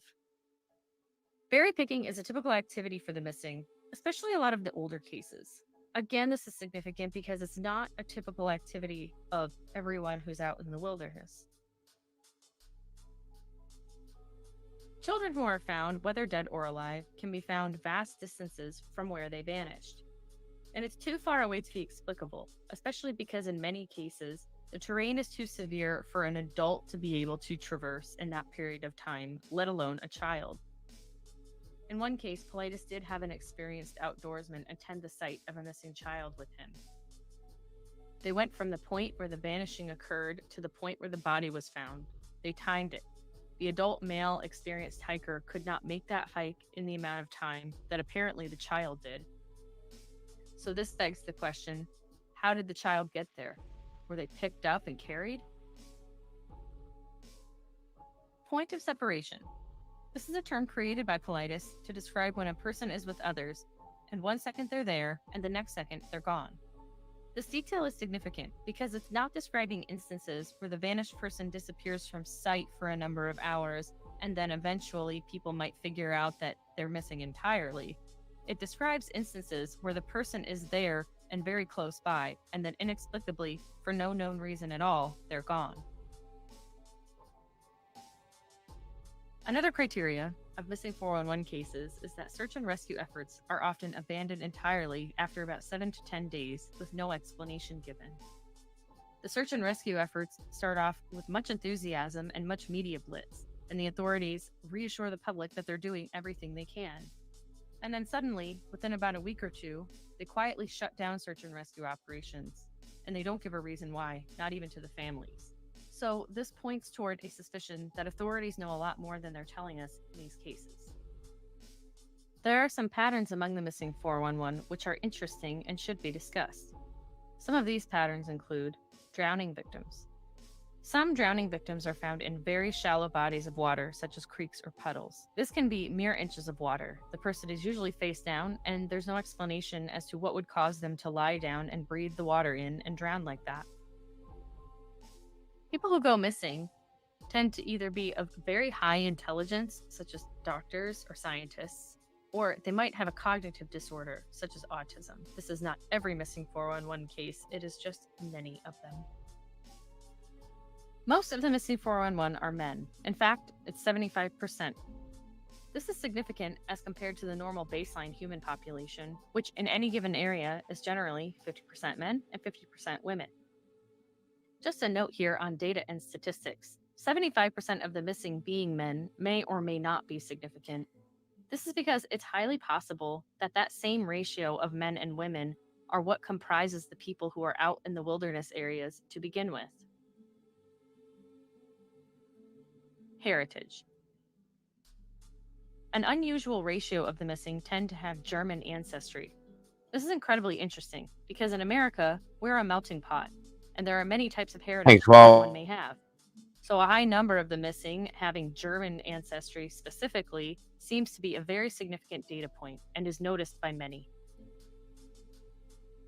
Many people go missing in places with devil or demon in the name. An example of this would be Devil's Den. Paulides has written an entire book on this called Missing 411, The Devil's in the Details. So the last pattern point is strange behavior among the authorities involved in the investigation. For one thing, subsequent efforts... Now, this is one thing that is really interesting to me. And I for those of you that follow this, and if you have, what she's about to talk about is really kind of interesting, that a lot of the agencies, authoritative agencies, law enforcement agencies that get involved in these searches, they do act very weird. They don't come off as they typically should on some of these cases, and it really is questionable to me as to why. So again, that is something else that was interesting to me. Efforts to find more information on the missing people from the National Park Service is usually refused or greatly impeded. They don't want to give this information over. Piggybacking onto that point is that in many cases, the FBI will show up, even though it is not really in their procedures or jurisdiction to do so. They show up, take over the investigation, and then typically they have the attitude that they don't have to tell anyone anything that they're finding, not even the family of the missing person. So what are some of the paranormal possibilities behind these strange disappearances? Bigfoot. In some incidents of missing children, the children come back alive and report having been cared for by a bear man, a bear, or a hairy man. The problem is, bears don't provide care for human children. They eat them. As already discussed, welcome, girls. Good to see you today. Go missing inexplicably and are located vast distances from where they vanished. It's almost as if they were picked up and carried somehow. Could it be that they were carried there by a Bigfoot? While many on the internet accuse Paulides of blaming Bigfoot for these disappearances, Paulides has never actually done so. He does attend Bigfoot conferences out of a personal interest in that phenomenon. Welcome, Miss Leslie. Thank you so much for joining us. I appreciate you guys very much. And thank you again for jumping in here on Paranormal Friday Night with us. We appreciate you. But he makes it clear that he does not subscribe to any definitive theory for the cause of the missing 411. He simply leaves it at, I don't know what's causing this. Portals. Some people who have gone missing and lived to tell about it recount going through the forest. They say suddenly, all the sound stops, everything seems to go very still, and then spooky things begin to happen. This is called the Oz factor or the Oz effect. Maybe they enter a strange meadow that wasn't there before, or the trail changes right in front of them.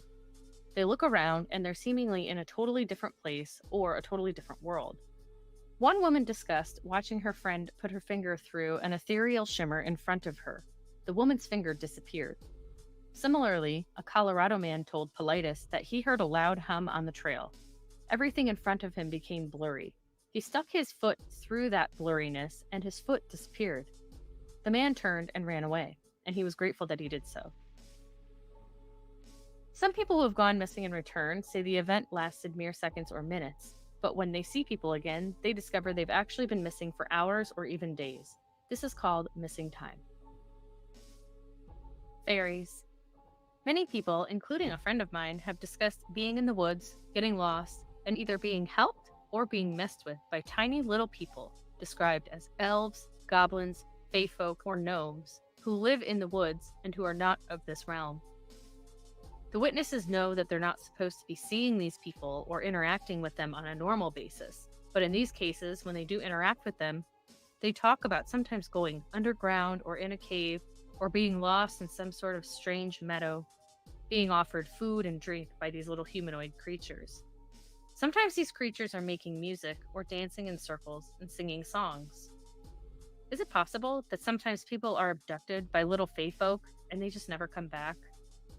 For at least the past few centuries, folktales have persisted across various cultures, warning children and adults alike of little people who will abduct them into their hidden realms if they venture into the forest alone.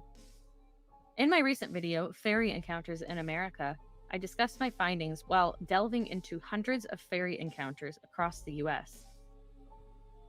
There are dozens of accounts in various US states where the witness is lured outside, out of their bed and into the woods by an ethereal music whose origins they cannot identify. Others will see little creatures in their bed or at their window beckoning them into the forest. And still others hear bells or music in the forest and report entering an altogether different realm where they encounter tiny, dancing, singing beings. Almost all report knowing that it is dangerous to go into these places. Many refuse, but others do go. Some are relieved to return, but they have missing time. UFO abductions. In one of his documentaries, Missing 411: The UFO Connection, Politis covers a missing hunter who lived to tell a bizarre tale. In 1974, Carl Higdon disappeared from the wilderness of Wyoming. He claimed he got abducted into a transparent cube-shaped craft, then was dropped back into the woods in a state of confusion. His drop apparently was also witnessed by others. He got offered strange pills to eat by the aliens and claims he even received a vasectomy. It's a wild ride to listen to this story, so if you haven't already seen the documentary, I highly recommend it. Those of us who legitimately believe in alien abduction phenomenon wouldn't find it hard to believe that aliens may abduct people out of the forest or wilderness because it is discreet. Some may also subscribe to a theory around aliens working directly with our government, who may sanction the abductions of their own citizens under very specific conditions, as per certain agreements between aliens and presidents, such as Eisenhower. It looks like some of these people just disappear right where they were standing, and they've gone physically up because there are no footprints, there is no scent left behind, and there are no indicators whatsoever that they had traveled beyond a certain point on the ground.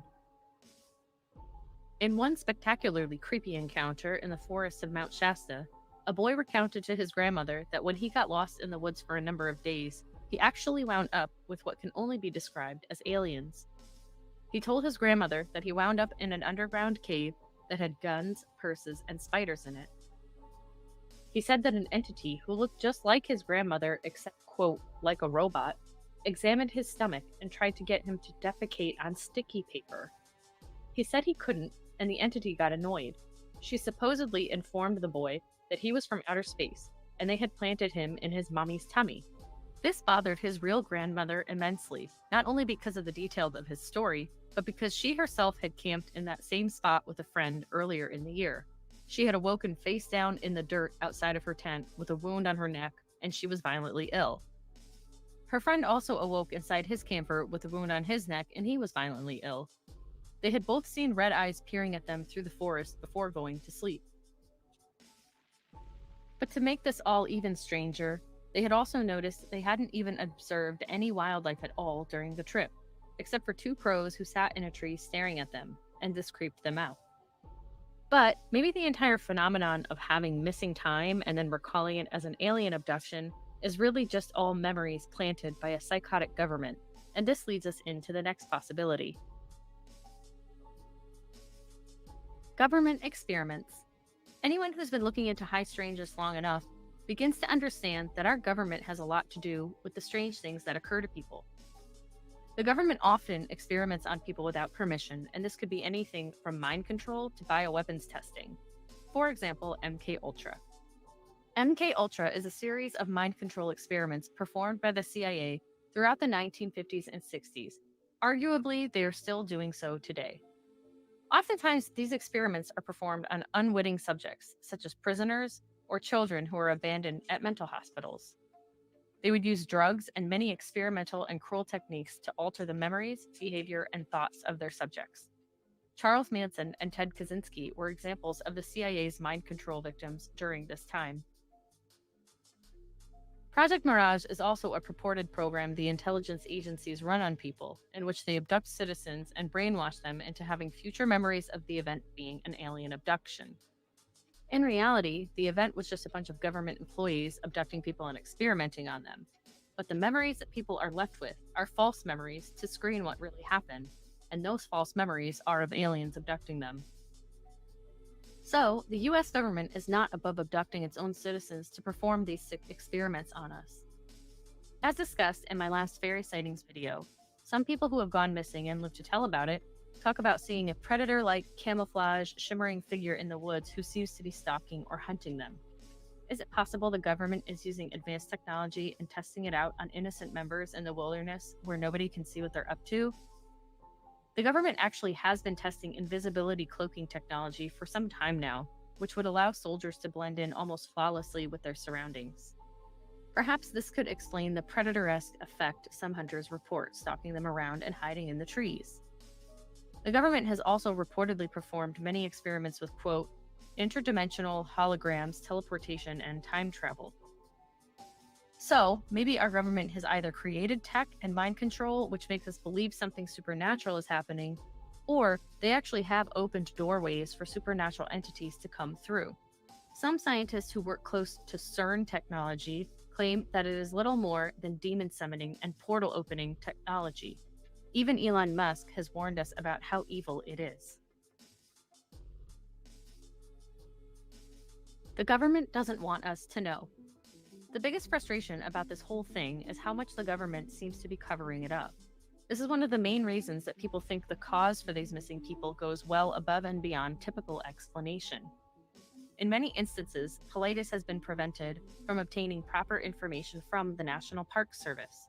They claim they don't even record the number of people that go missing in these parks or the information. They say the data just isn't there. Now, in reality, that data has to exist, but they are just not sharing it with anyone. And come on, these are the same people that collect every single text message and sound and video they can from our cell phones and laptops, and they assign it to our profile in their sick little database to use against us. They use it to control us, censor us, and even advertise to us. So you can't tell me that they don't keep track of people who go missing in their own parks. The National Park Service claims that they rely on, quote, institutional memories for this information. This essentially means whatever our employees remember in their heads. Paulides has issued Freedom of Information Act requests, also called FOIA requests, and has been denied. Sometimes the government tells him absurd things, like he has to pay millions of dollars to obtain this information. Or they say that because his book is not in enough libraries, then he's not allowed to have this data. These are made-up policies that make no sense. They serve only to obstruct his ability to obtain the info.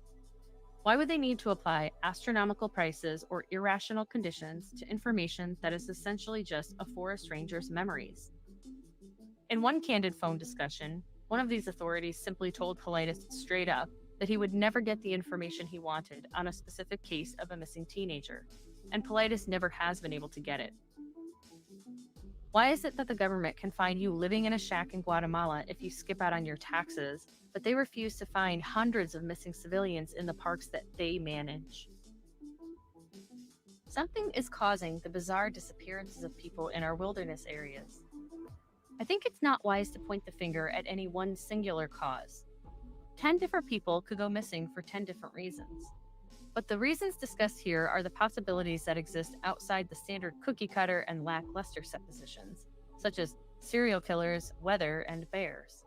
We do have some evidence for these more paranormal explanations. At the end of the day, families have been and continue to be destroyed over these disappearances and our lack of answers. Politis sheds light on these cases in order to make a plea to the public to acknowledge them and report any information you might have which would help locate these people. Please visit his website, which is linked in the description.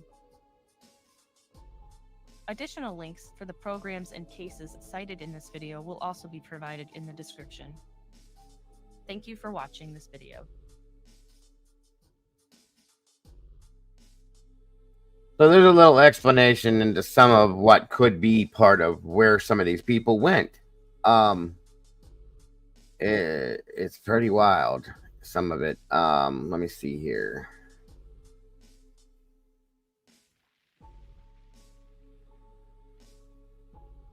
Give me a minute, guys.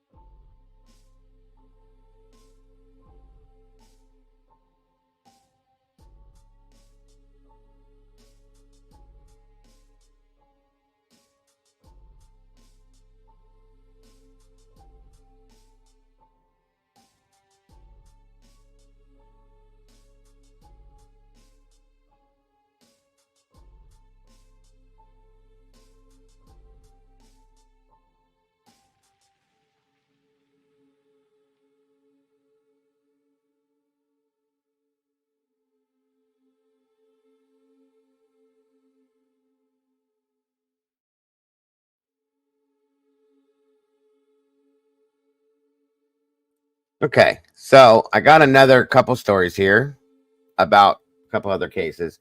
Molly, I'm glad you're here now. Good to see you. So you had a friend that went missing quite a few years ago.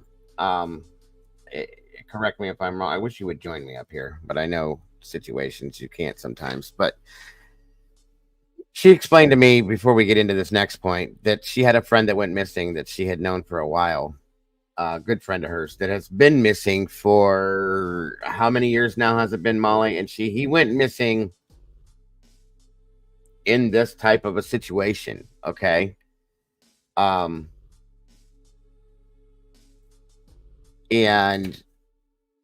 there's been nothing, just like that last case I was telling you, that Stacy's case. Nothing, you guys. Nothing. Nobody found anything, saw anything, nothing. And from my understanding, there's still nothing. So it just doesn't make sense to me. Like, that's why when Sebastian's case, like I said, popped up, I even thought about that for a minute. Because there's been nothing. Christopher Lynn Holverson, yes. Thank you, Miss Molly. This was personally one of her friends, guys, that this happened with. April 17th, 98, guys, and there's been nothing since.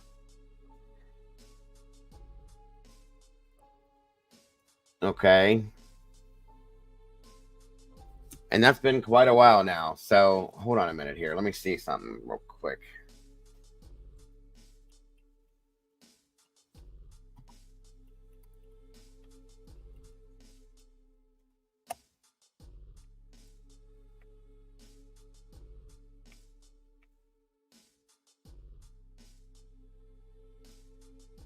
Let me show you guys something. Now, this is being shared with somebody that's part of this community, part of my team. Okay, so this is through the Charlie Project, okay? Missing since May 17th, which is very strangely my son's birthday. 1998. Madison County, Idaho. Lost, injured, missing. He'd be 43 years old now, but he was 18 at the time that he went missing. And there has been nothing. Once again, nothing. It says May 17th on the missing thing, Molly, so sorry about that. Anyway, hold on a minute here.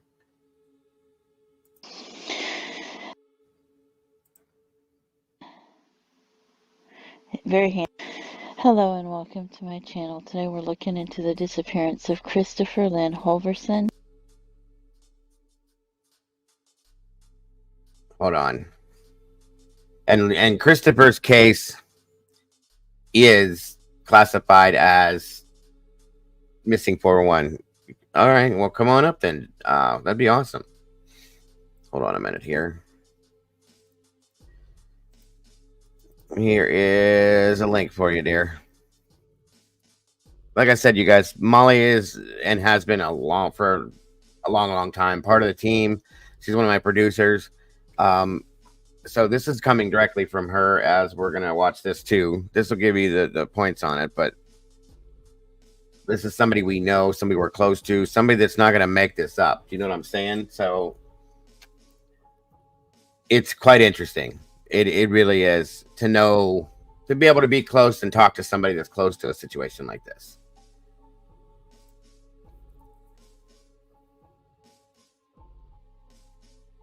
Let me know if it works out okay, Molly. Or if it doesn't, I should say, and I will figure it out. Wait a minute here. Let me check something while she's working on that. Well, I was hoping that she'd be able to join me tonight. That's why I was looking for her earlier, but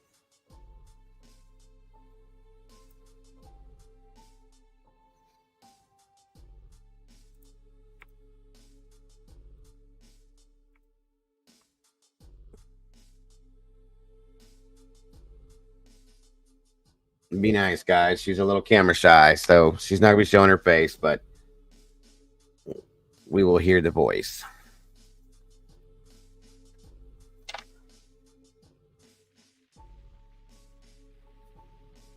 And she told me about this, you guys, good God, 2 years ago. We started talking about this one night, and it got brought up, and it stuck with me. So, and if she can't, I'll just play this. That's fine. Oh, good stuff, AK. Again, thank you guys for being here with us tonight. We appreciate it very much.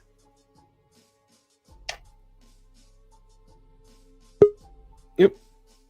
Almost. It says, there she is. Hello, hello. Can you hear me? I see your icon. Can you hear me, dear? Welcome, Holly. We're getting there, little by little. Can you hear me, Molly?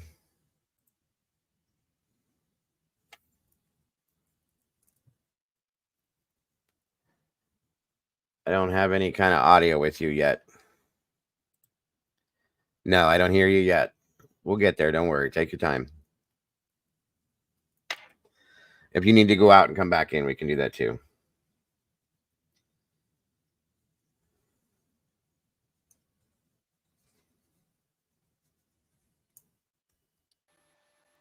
How about now? Bingo. How do you hear me? There you go. Yeah. All right, perfect. Say 1, 2, 3, 4. Did you hear me say that? Yeah. Okay, there we go. Did you hear me? All right. Okay. Yes, I can now. Can you hear me now? Good. Yeah. Yes. Yes. Yes. I hear you. Okay. I know your voice. They don't. So that's the difference. I know. So this is Molly. This is like I said, she's been a moderator and a producer here with this channel for probably almost 2 years, if not a little over, I'd say. And told me about this story about 2 years ago. We were talking in our Discord one night about these cases, and because Molly's followed a lot of the missing 401 stuff and a lot of the paranormal stuff, as you guys know, and we sat and talked for, I don't know, a good 2, 3, 4 hours about this one night, and then poof, she showed me where he went missing from on a map, because Molly, we all know Molly is a map maker like crazy, and showed me the spot there he was, which is very, very like treacherously looking, like mountainous type area. It's in Madison, Idaho, as it says on here. Madison County, I'm sorry. Welcome, Daniela. Good to see you tonight. So I would rather you tell the story than this person. So this is him, correct, Molly, on the screen? Yeah. Okay. So Yep. what's the deal? It says May 17th of 98. He was 18 when it happened. Says he just so you guys can see him. That is him. At that time he was 18, 6'2", 155 pounds. So what's the story behind this? What happened, and what do you know about it? So what it was, some friends of mine and his went up camping, Mm-hmm. and actually my best friend now was up there with him, and it was still kind of cold around here, and it started getting kind of sleety and snowing up there, and he got out of the tent. I can't remember what time it was. Decided he had to go to the bathroom, and he walked away, and that was it. Decided to go use the bathroom and never came back. And that was it. Yeah. And so was there any kind of like evidentiary anything found of his? Glasses, shoes, pants, clothing, Nope. anything at all? Nothing. Nothing. He just walked Nothing. up to the bathroom and never came back. Yep. And they I know never. there was a party going on. Huh? Go ahead. There was a party going on up the road a ways. A bunch of high schoolers, but they said they didn't see anything, and there was Right. no proof he even walked up that way. Wow. And they've never found any kind of remains or any kind of anything Nope. since then. How long do they look Nothing. for? Oh goodness, I'd have to go back and look and see how long. Wow. I mean, probably not as long as they should have, I'm sure. Well, like a lot of these cases we've heard, it's 11:22, guys. We'll be right back.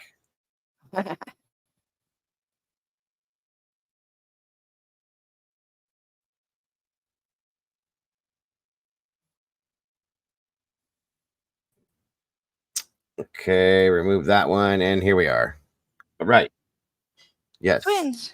So, like the one case we heard, they looked for that Stacy girl 9 days. That's it. They put out their search parties, did what they did. It was 9 days and nothing.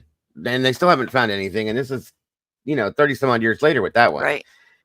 And with this guy, nothing at all. And I mean, I understand they can only spend or, use so many resources for so long, and then they have to move along because there's nothing. But at the same point, when you don't find anything, when you don't find human remains or bones or clothing or anything, where do you go? Like, which direction do you lean for this? Now, I'm not going to say that that's the answer, but I will say one thing that I have seen proof of, what I would call proof of, a lot of what I would call unidentified. I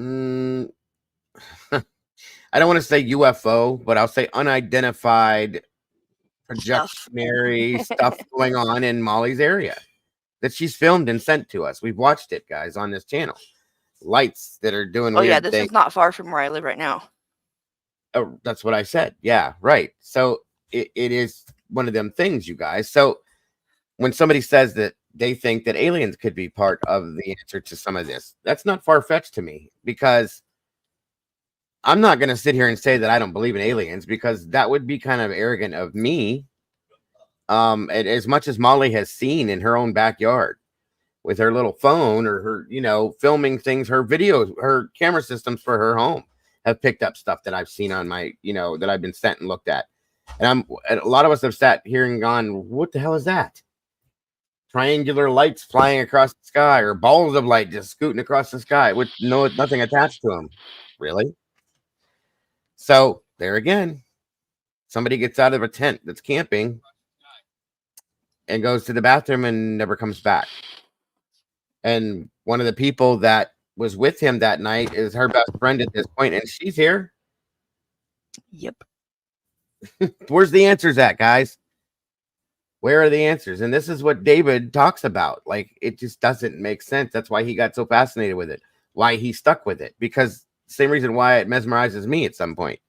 What the hell is it? You know? So, I mean, have there been any other situations like this in that area that you know of by chances, Molly, or heard of?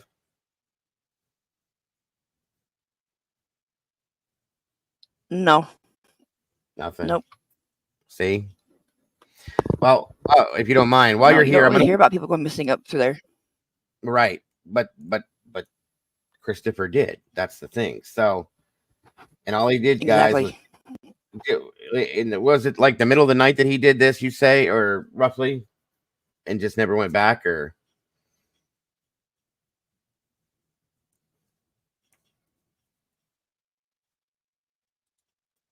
Did you hear me?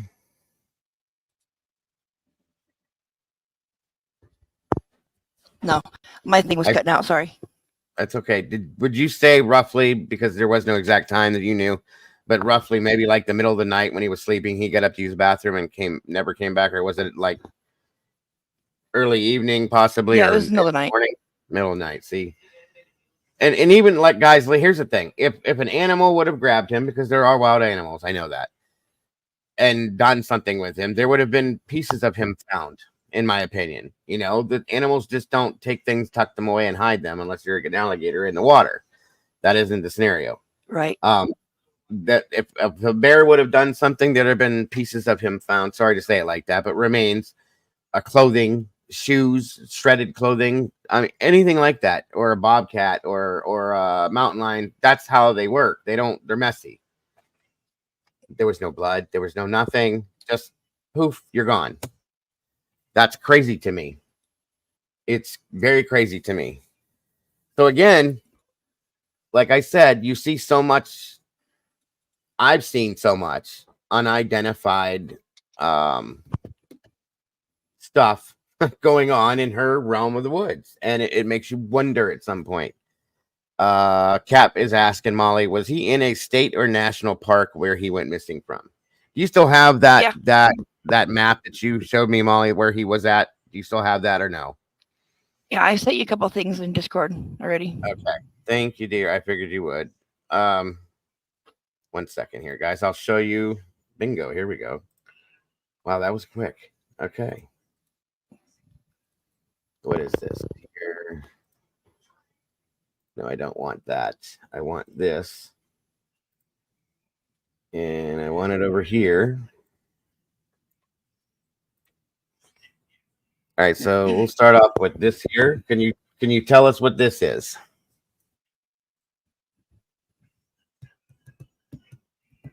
That's pretty much where they were camping at, right there.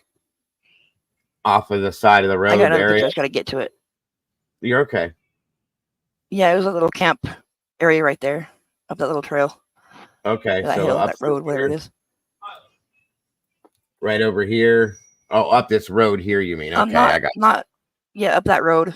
Yeah, this is pretty much that's the entrance to it.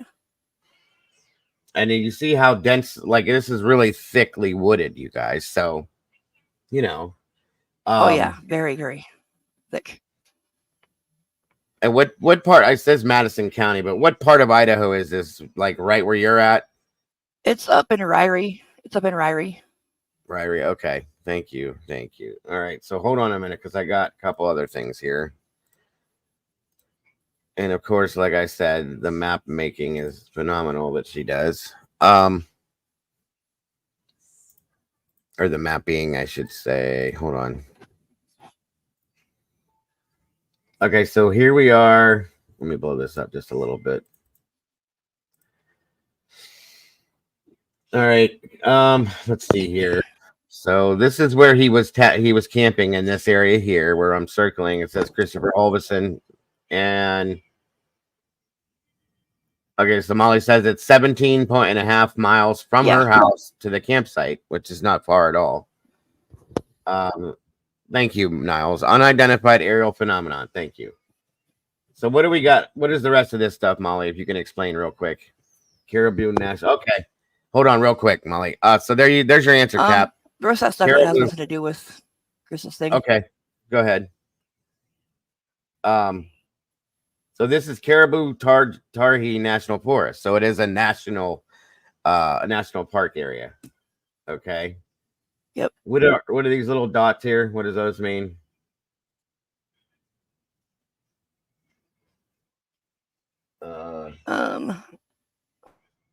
Where at?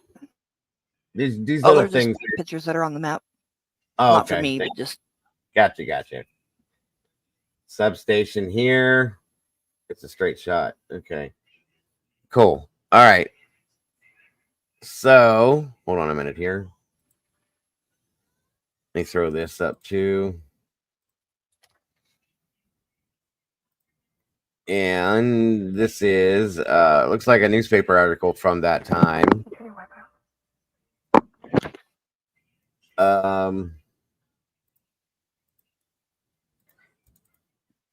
Idaho Falls. Volunteers gathered one last time to search for anything that might lead them to 19-year-old Chris Holberson, whose friends say walked away from their campsite in the woods shortly before midnight. There we go. Now we have a time. On May 16th, search parties fanned out across the knolls in Tarhi National Forest near the Kelly Canyon Ski Resort. Saturday, the search for Idaho Falls resident was fruitless, leaving family members and investigators with the same unanswered questions. After 2 weeks, I think you're about to lose hope, cousin Felicia Jorgensen said, and I guess at this point, if we could find anything, we could put all these horrors to rest. Holberson had a bad knee, and his 19-year-old cousin doubts that he would have walked very far by himself. So it's hard to understand why no trace of him has been found. There you go, guys. I honestly suspect foul play. I think somehow or another he ended up dying, she said. Authorities say there is no evidence that Holberson was murdered, but have not ruled it out as a possibility. Wow. And here's the thing, though. If that's the case, where is he? They didn't find anything. You know what I mean? If he was abducted, they still didn't find anything. Thank you, Daniela, for the $2 super chat. This world we live in, and we haven't a clue. It's scary. Amen to that, Daniela. Thank you again. So there again, those are possibilities, yeah. But if that's the case, where the hell is he? You know what I mean? Just saying. It's crazy, you guys. Oh, here we go. Okay. This is the one you showed me before. This is pretty big, guys. And it shows how like densely wooded the area was with trees and stuff like that. All right, so this is the Tarhi National Forest here. He was down in here, and then we have Kelly Mountain over here, okay? All of this area. Obviously, they searched this whole area. They found not even his shoe, guys. Nothing. That's what blows my mind. So the only thing that would make any sense to me whatsoever. Nothing. Right, nothing. So, and the only thing that makes any sense remotely, because there was nothing found here, was that he was abducted and taken out of this area. But if that's the case, there would be, in my opinion, tire tracks or something indicating that happened, but there's nothing. It's like he just vanished, like was beamed, like Star Trek beamed him out of there back to Starship Enterprise. You know what I mean? I don't mean to make a joke out of it. I'm just saying it's just for somebody to disappear out of thin air. That's so weird to me, not leaving behind something of their own person, from their clothing, their shoes, a wallet, their glasses, a ring, a piece of jewelry. Anything. There was no blood, there was no nothing. It's just gone. That's it. I can't fathom that. It's so weird and so hard to process, you guys. It really is. And like I said, that happened in 98 and we're in 2024 now. So it's like they're obviously not going to go back to it. Hold on a minute here. Oh, wow. Really? Well, that's not that last thing you sent me, but that's not him, right?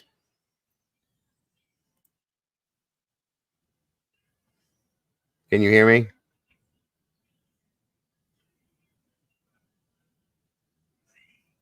You still here?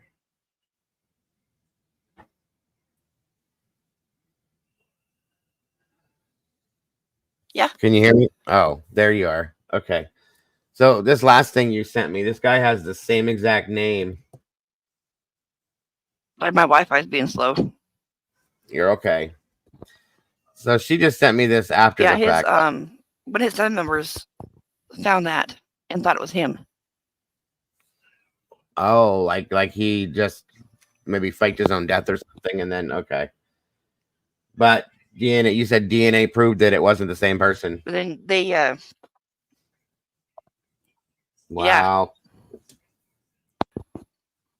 That's crazy. This says Christopher Holvison had extensive work experience in the engineering field. Christopher started their career at Landrum and Brown as a systems analyst in 97, but he went missing in 98. They joined Harris Miller and Hanson Incorporated as a West Coast systems manager and worked until 2000, from 2000 to 2003. They worked as an airport software specialist at Harris Miller and Hanson in 2000. Briefly worked at Lockheed, now Brule Carr, as the West Coast systems manager from 2004 to 2006. They served as a senior systems engineer for FAA programs, where they worked from 2006 to 14. Following that, they worked as a senior systems engineer at DTIS from 14 to 16. Currently, they are a principal engineer working with the implemental team at Arion LLC, where they have been since 2016. In this role, they are involved in the design, deployment, implementation, and testing of the world's first global air traffic surveillance service using a space-based ADS-B network. Christopher Holverson's education history includes earning an Associate of Science degree in computer science from Highland Community College, where he studied from 91 to 94. Christopher further pursued their education at Southern Illinois University, Carbondale, where they obtained a Bachelor of Science degree in aviation management from 94 to 97. Knowing this guy, does any of this even sound like him, though? Yes and no. Right. So, same name, and his family thought it was him, so they pushed for DNA, and it wasn't. So, it's not him, but Yeah. it is just weird that it's the same name. So, I got you. And it doesn't seem like a very standard name either. It's still really interesting. And like I said, this area, you guys, is really, really densely wooded. So I'm gonna, whilst Molly's with me up here, maybe she can correct anything that may be wrong or just go along with it at all. But do you know, by chance, because not a lot of people did back then, but do you know if he had a cell phone, Molly? No. I don't think so. Okay. Like I said, in 98, a lot of us didn't really, but not that we carried everywhere with us, you know what I mean? All right, let's see what this is here and go from there. Be right. Make sure it works. By the way, I appreciate you jumping up with me, Molly. I know this ain't your forte, but I really do appreciate it, especially with this. So You're welcome. You're welcome.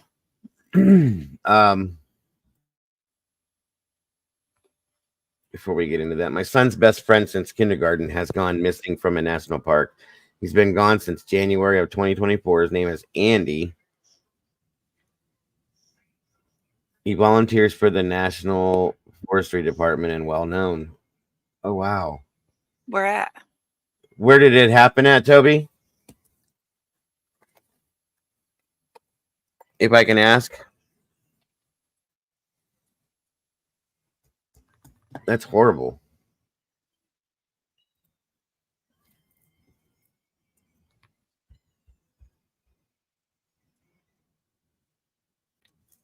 Texas. Okay, so 9 months. Wow.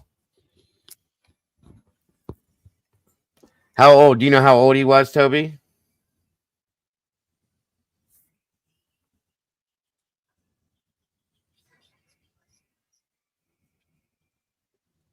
and or his name. Hell, I might help look for him if that's the case. 38. Okay. Andy is his name. We'll have to look into that. Well, let's run through this video real quick. If you're still here, Toby, I'd like to maybe get a few more pieces of info off you because that's crazy too. That's sad. Since kindergarten, best friend. Andy Marston. Why have I heard that last name? Thank you, Toby. Okay. All right, Molly, we're going to run through this video, see what she has to say. And like I said, if there's anything that's not right, you can correct it if you know it, and whatever. Here we go. Hello and welcome to my channel. Today we're looking into the disappearance of Christopher Lynn Holverson, missing since May 1998 in Madison County, Idaho. 18 years old, 6'2", 155 pounds, a blue jacket with a white stripe on the side, brown hair, brown eyes. He wears eyeglasses. His nickname is Chris. He was last seen at Table Rock Campground in the Targhee National Forest in Madison County, Idaho, April 17, 1998. He was camping with 8 friends, including 1 adult and 7 other teenagers. He left his pickup at a friend's house instead of driving out there.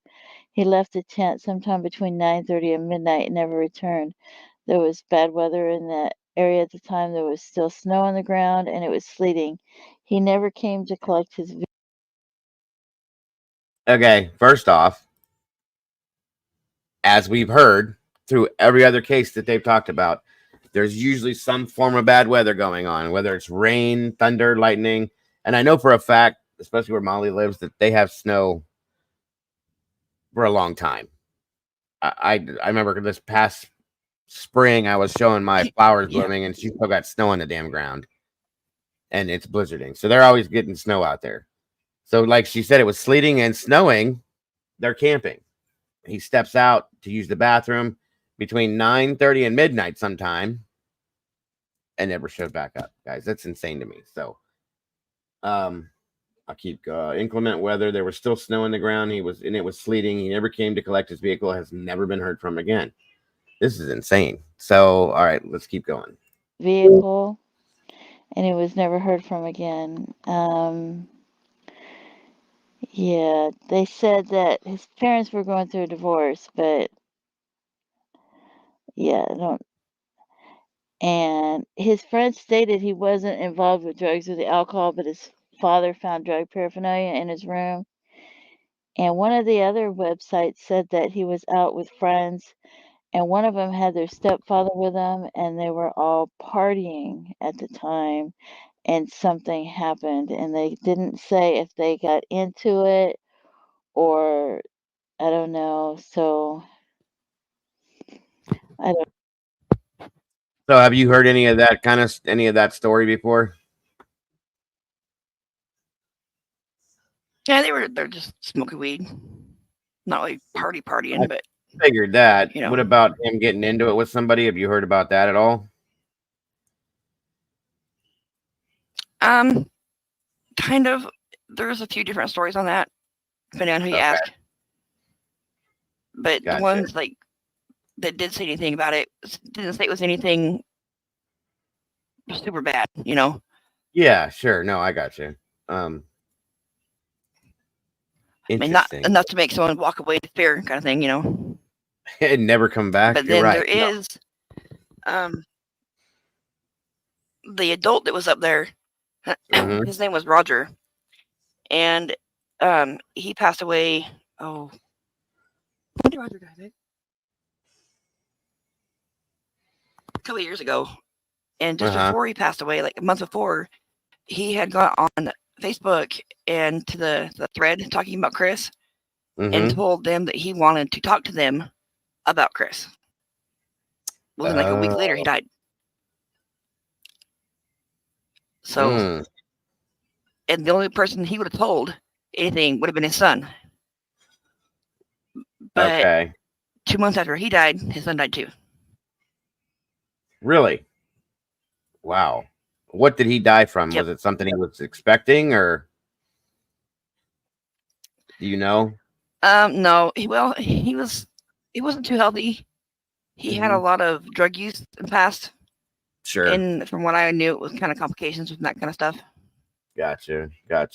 What about his son passing? Was that unexpected or was that something too?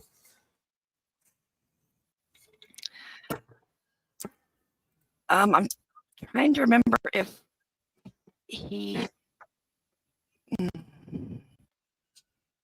I know there was a standoff with him, and I can't remember if he was shot or if he died some other way. I have to look. Zoinks. Okay. I said my Wi-Fi is really slow, so. So no, you're okay. So the people Yeah, it were was weird kind of a little wild. Yeah. Okay. that he would come out and say, I want to talk to you about Chris, and then like a month later, if that he's dead, Sure. So no one Like, got to know what he was going to say. it was almost like he knew That he caused a was lot of going to people be. to talk. Yeah. Like I A said, lot it's of like the family almost thinks like. that the friends up there did something to him, which God. knowing people that were up there, I don't. Oh, I was just saying it's weird that like he knew he was going to be leaving the world and said he wanted to get something off his chest, possibly. That's pretty wild.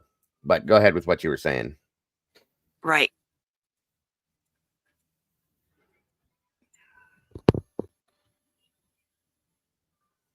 But like no one up there said that else in their camping thing was gone that night.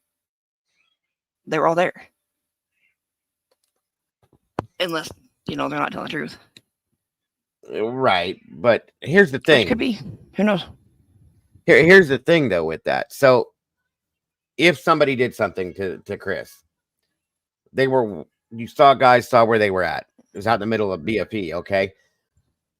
Still, where is he? They had to have removed him from that area. Where did he go? And I'm sure they searched for him. They found nothing. I'm sure they took dogs out there. Dogs found nothing. Oh yeah, they searched all the vehicles that the people were up there. See, I'm sure they did what would be like a criminal investigation. We know all that stuff, dogs and searching and questioning people, this and that. They found nothing, you guys. So it doesn't make any sense. Even if somebody were to do something to him, how, where, what, and how, and when,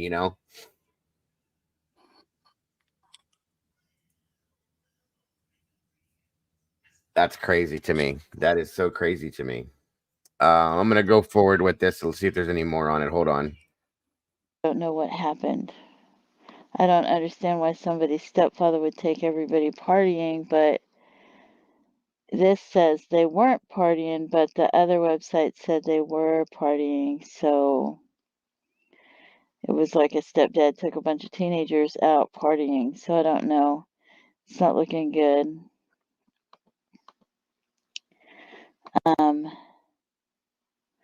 Very handsome young man, very good looking young man. It's so sad. So this one just says the same thing. The parents were going through a divorce, but that doesn't. Yeah, I don't know. There's got to be more to that. And there's an unidentified male. It was the only person, I don't know. I didn't go through all of them though. But this one shows that this one's pretty far away. Hold on. He was in Madison County, Idaho. I'm going to assume by now that he died. And because otherwise he would have went home. So I don't know if he died or if somebody killed him but this one is in Harney County, Idaho, and it's about the right height.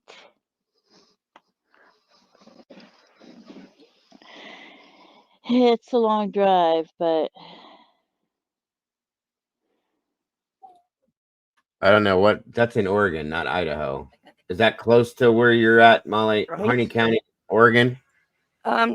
No, Oregon is the next state over. Yeah, I thought it says 8 hours. I don't know what she's talking about there, but that's because they found an unidentified male. That doesn't mean it's him, but yeah, so somebody found scattered skeleton remains years old. He graduated from high school, and he was working at a local Mexican restaurant at the time. So he had a job, and he was a high school graduate. He was intelligent and kind. One friend mentioned in a blog that he did not care about her skin condition, and he was nice to her when a lot of other people were not. 7 teenagers and 1 adult went camping at Table Rock Campground in the Targhee Net. He left his Chevy pickup at the house of one of his friends. Were there any like bodies of water close to where they went camping that you know of, Molly? There's not super close to it, no. Okay. That last picture I sent you of the map.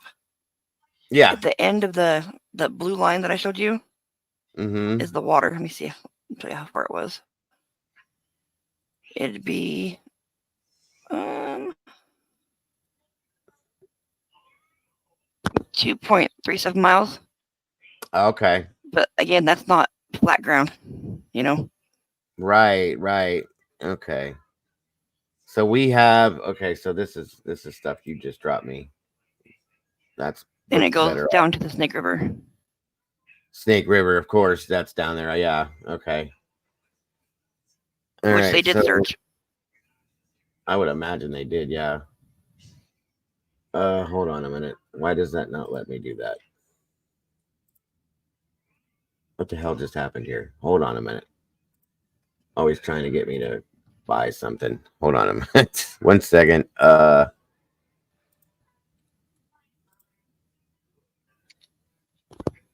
Every time. Subscriber login. I don't need to subscribe. Grr. That one link you sent me wants me to subscribe to something. It's something. Come on. Really? The magicvalley.com thing. It's all right. Here we go. Let's see. That story, I guess it was his father, did an interview. May 16th of 98, Chris Holverson and several friends joined. No, this is the other one you had down below. This area borders Madison, Bonneville, Jefferson. His friend said he walked away at the campsite and they do not know what happened to him. Searches for Chris were fruitless. He was last seen wearing a dark blue tracksuit, sneakers, and glasses. Same night he went missing, there was a large high school party going on at Moody Creek Cutoff. Were you at the party? Did you see a dark figure walking along the road? Roger Lee Netto and his then girlfriend camped with Chris and other teens on the trip. Okay. So this Roger guy was one of your dad's friends. Is that what this says? Or was this somebody else?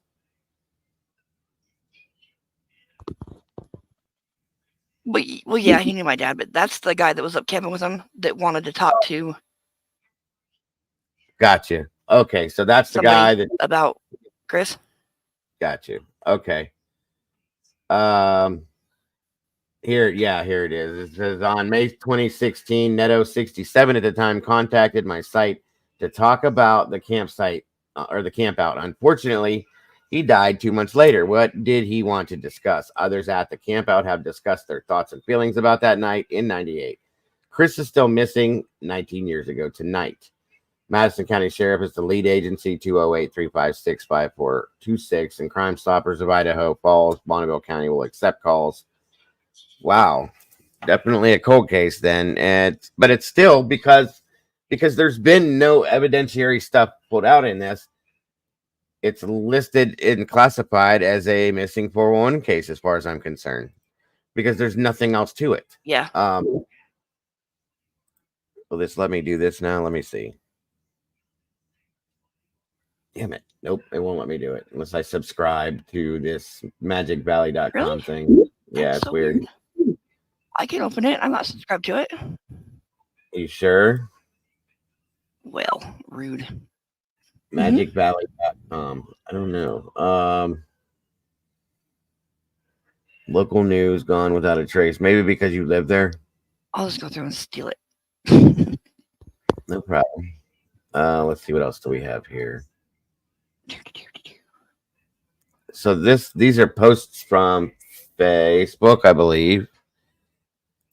I think it's Facebook, but this is that Roger, that adult that was with them that night. Roger Netto. I would like Yeah. to talk to you about Chris. I am one of the people that were with him that night. He went missing. In fact, I was the very last one. Anyway, hope to hear from you soon. Thanks. Hi, Roger. I can send you a PM and we can chat. Interesting. Wow. But that never got to happen, sadly, because he passed away. And there's Mr. Roger. Let me see here.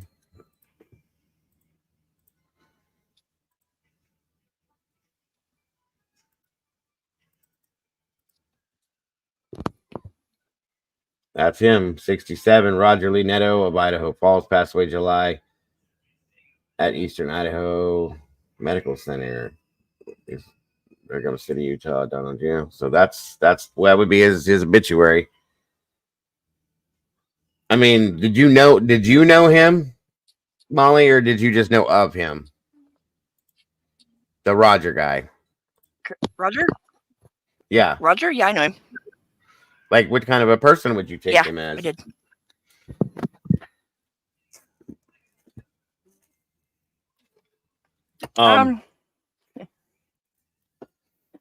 Go ahead.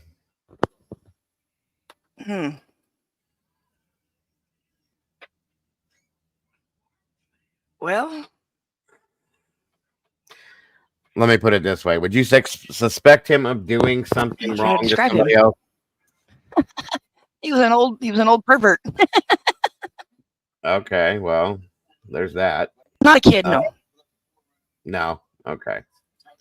Like his type of an adult, if someone crossed the line or like mess with his family or something, it'd be a little bit different. But just out of there, he wouldn't just go at somebody and harm somebody for no reason, right? I don't know. Gotcha. Why won't this work? No. Nope. So what I can read from that article that I can't pull up says, I can't get that one open for me anymore either. Footprints in the mud. That was all that was found the night after Christopher disappeared. Okay, so let me see something here. But those footprints went nowhere. They were just right there. Like they stayed in that area alone and didn't go anywhere else. Yeah, right? I mean, they weren't like going down the road. They didn't like a long distance. It was just, stayed right in that vicinity. Right. Let's see here.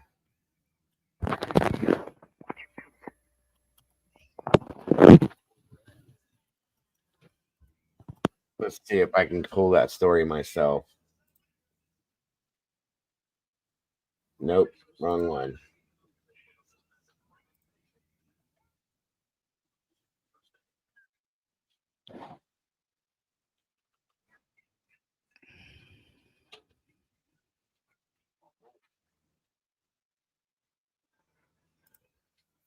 Nope, wrong height for that one. That's not it. Hold on here. I can't pull anything up on him. Interesting.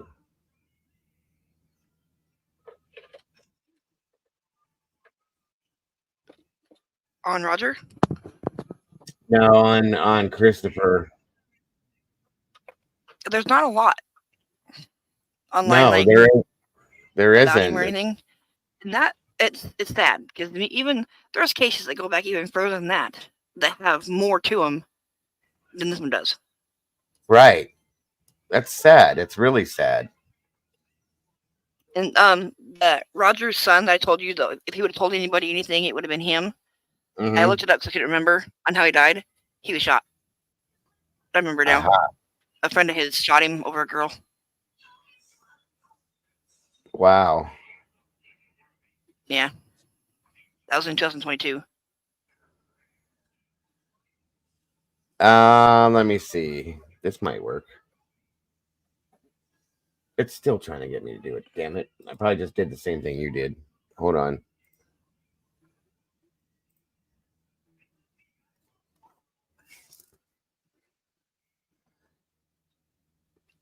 Let's see if this works. Oh, wow. Okay. This might give me a little more. Hold on.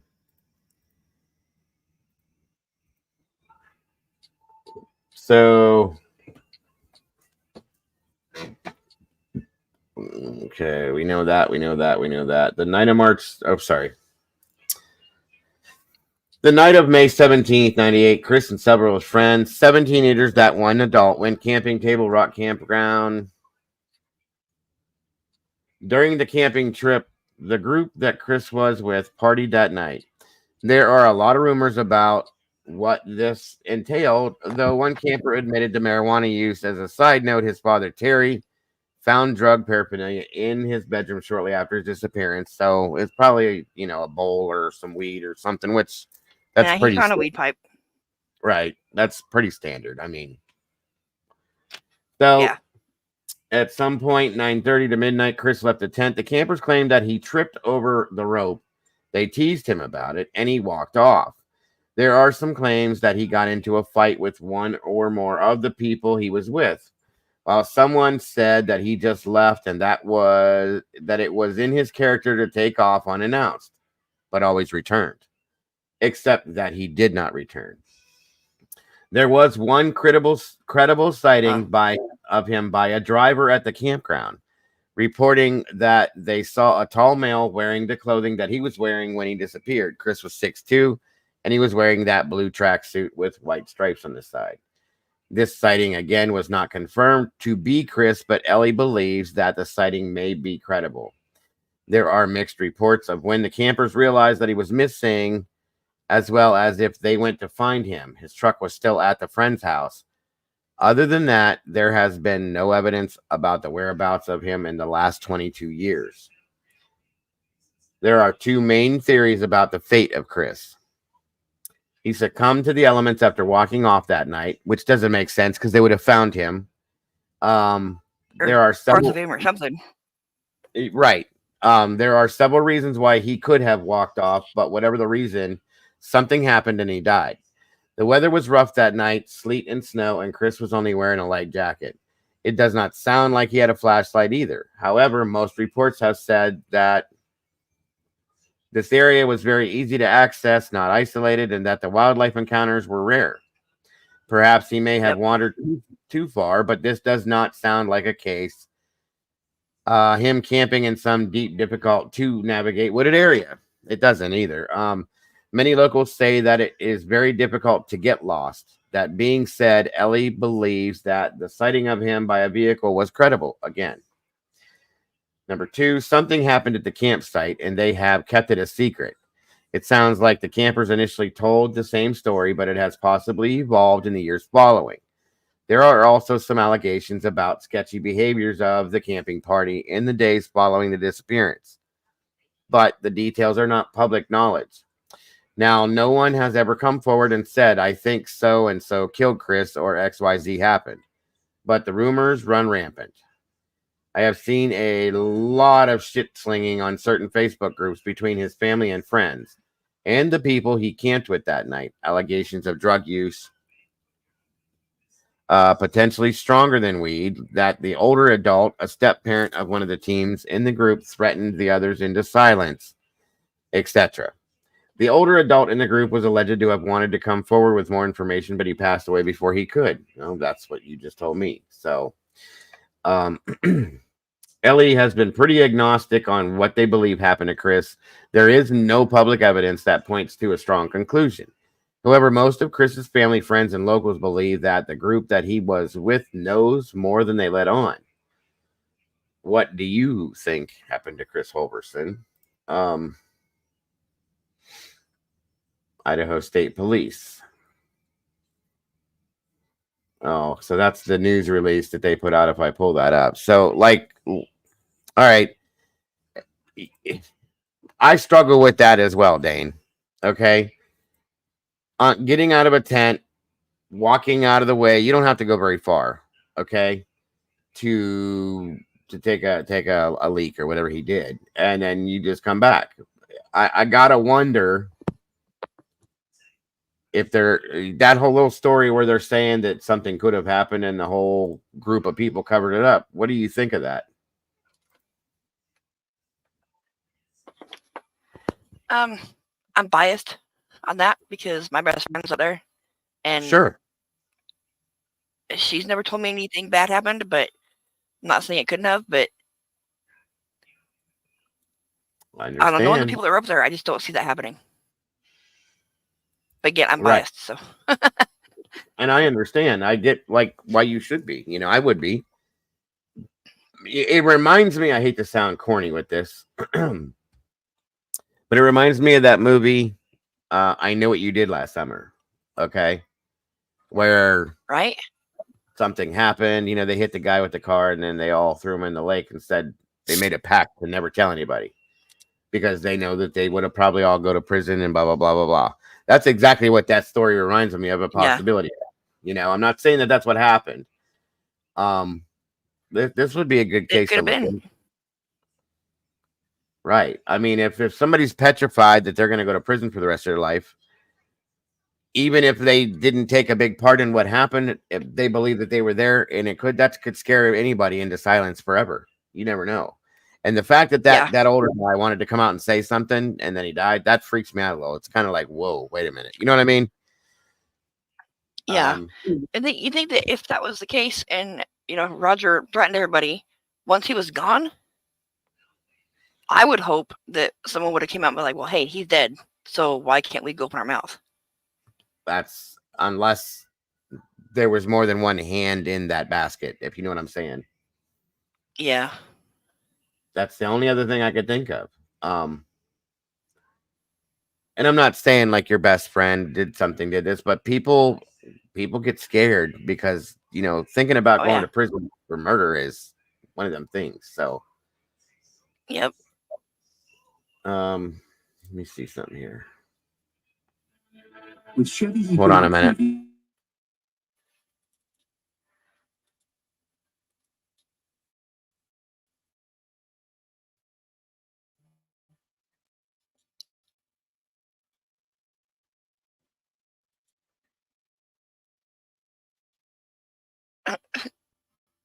What was that look for?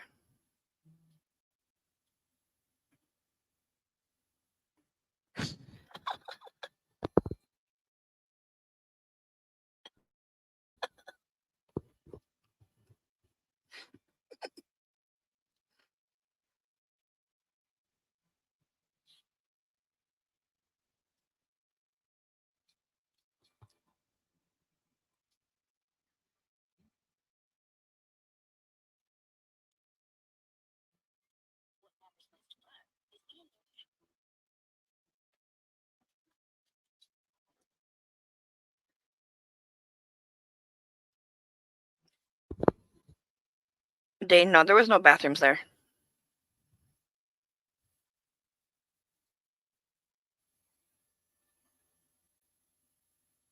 What the heck are you watching, Dago? Your facial expressions are making me so intrigued. Like, what the heck are you watching? Your expressions are like, I want to see it too.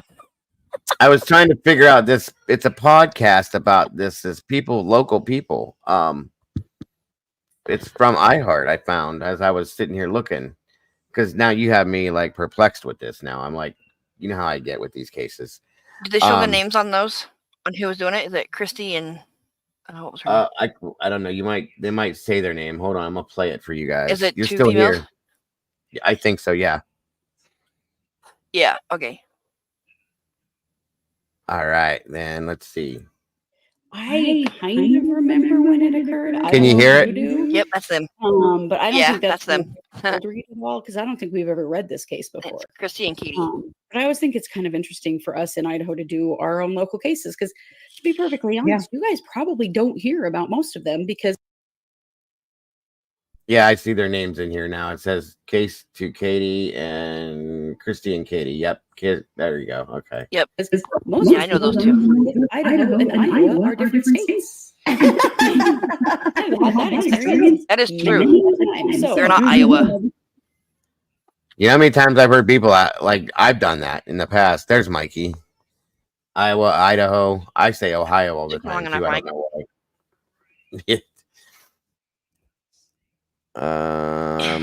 why. Lots of catnip. Yes. Meow, meow, meow.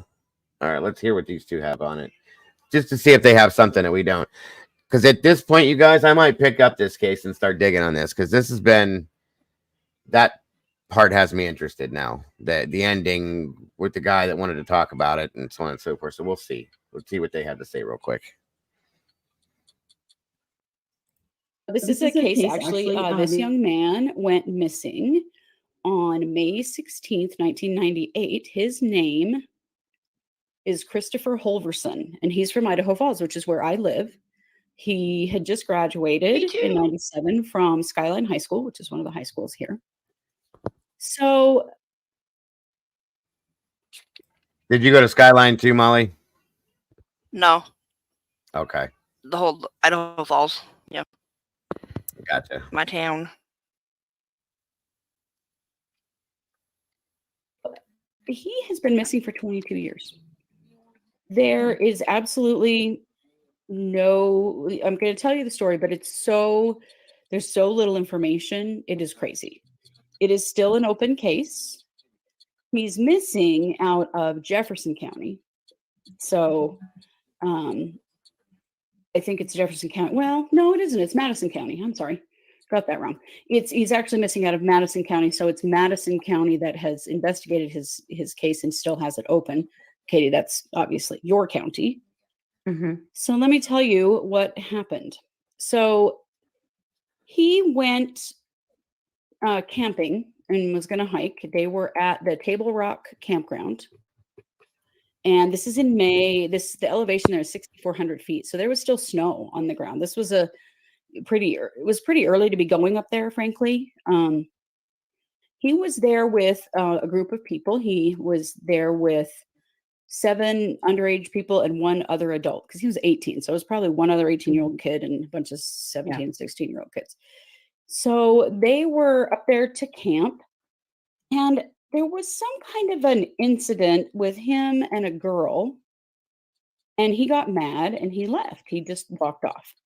And apparently that was kind of common for him, like behaviorally. If he got mad, he would just kind of, wander off, and he didn't like arguing, so he would just walk away. But she said, Chris is the type of person to just leave, but he usually comes back. So they didn't think a lot of it when he first walked away, thinking, he'll come back. It'll be okay. Mm-hmm. So he physically walked away. He didn't drive away. Physically walked away. Yeah. Up there at Table Rock campground. I mean, it's not like there's anything near that other than, forest and mountains. Yeah. There's not. So after he didn't come back for a while, some of his friends went looking for him because they thought, he'd just walk off for a while, be angry, and settle down, come back, right? Sure. Well, he didn't. And they looked all over in the campsite. He's not there. And the next morning, he still hadn't shown up. And so that's when they called the police and reported him missing. There were all kinds of rumors, as you can imagine, with this. But the police chased down every single one of them, and they never found anything to be actually true. There were some things said that he was killed as part of a gang dispute, which that just cracks me up in 1998. Oh my heck, are you kidding me? Or the result of gangs here in 98. It turned out that he had in Idaho. Come on now. That's just too funny to me. I don't even live there. I know that ain't nothing. Yeah. Right. Part of the Tater Boys gang. Potato grip. Ridiculous stuff. But anybody that would say that's insane. That was great. Yeah. He had been smoking pot and had paraphernalia in his house at home. And another kid that was up there camping with him, also, they call it paraphernalia. They were smoking pot. Okay. It's not right. I don't call that paraphernalia, but apparently the law did. No, but here in 1998, if you were smoking pot, that was as bad as smoking meth. I mean, yes, absolutely. They were taking that super seriously. Marijuana has been treated in Idaho until very recently. And it still is, frankly, stupidly. Yeah. So they search all over for him up there. Of course, they're searching, and this is major wilderness. This is up in the Rocky Mountains. This is real rural. There's one road in and one road out. And as they're searching, they do talk to somebody who said that they saw a young man walking down the road the night that he went missing. And they were able to describe what he was wearing, which was a blue jacket that had a white stripe on the side. And that was pretty specific information. And so they were pretty sure that it probably was him that this person saw. And he was just walking down that road. It's Forest Road 218. And that is all they have. It was around midnight when he walked off. So it was in the middle of the night. It was sleeting, which sleet is snow and rain mixed. So it's almost cold enough to snow, but not quite. But it's definitely not weather to be outside in. It is cold and yucky. Sleet is awful. So it's not like people wouldn't stay out in it, intentionally for a long period of time because it's really uncomfortable. And, his dad his poor dad, Terry, still is so torn up about this that there's just no information at all. And he says it just doesn't make sense that he would walk away like that and not come back because all he had was just his coat on. He didn't have like the kind of gear he should have had to be out in the snow at night. He's really has questioned for a long time if this was actually something that was done by the people he was camping with. None of them have ever been charged or questioned as, they were questioned, but they were never seen as suspects because there just is there's nothing. There's no evidence at all. Let's see. Oh, okay. So he left his truck at his mother's house in Ryrie, which is a little community kind of between Idaho Falls and Rexburg. So he left his truck there and rode with other people. So he didn't have his own vehicle while he was up there. His mom and his cousin who saw him that day said he seemed fine. He seemed like himself. He didn't seem like something was wrong. It does kind of feel a little like Aiden Clune. I agree with that one, Dane. It really does.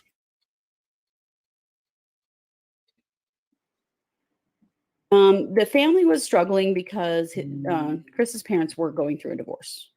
So his mom, Marie, was living in Ryrie. His dad was in Idaho Falls. And, that was really about the only thing that they could pinpoint that he might be upset about.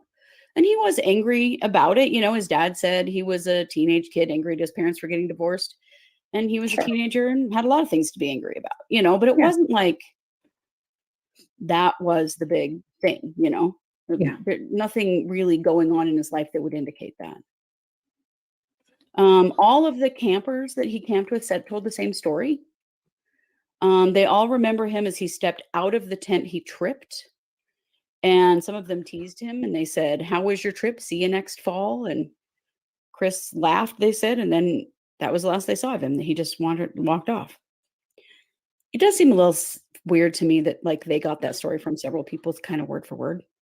It does make me question, was this kind of rehearsed?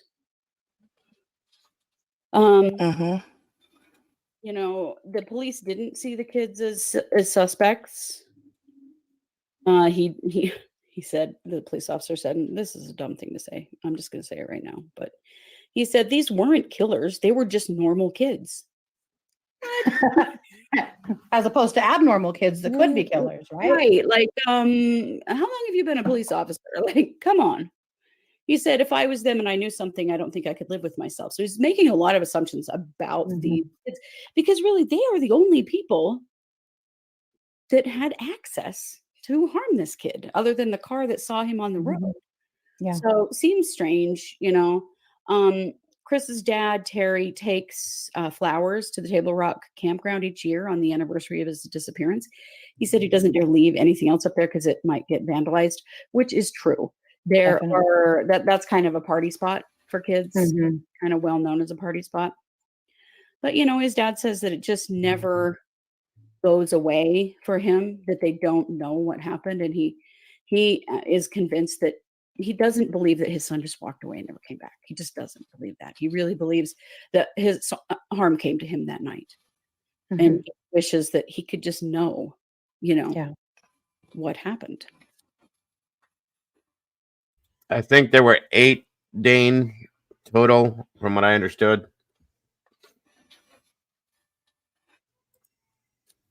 So, Katie, what do you think? What happened to Chris Holverson? I do remember this case. So, for all transparency's sake, I do remember this case. After I read it, I was like, okay, I kind of recall this. Yeah, I do too. I'm sorry, Alicia's probably right. 7 plus him would equal 8, in my opinion. So, yeah. Here's what is coming through for me. I will agree. I feel like he was in kind of a fragile emotional state, but I think he kind of was anyway. He was pretty, he was a little easy to hurt, you know? Mhm. And, Well, you know, the fight with the girl was over her not paying enough attention to him. okay. So it's interesting you say that, because that really does track with what he said. So, Molly, you knew him pretty well, right?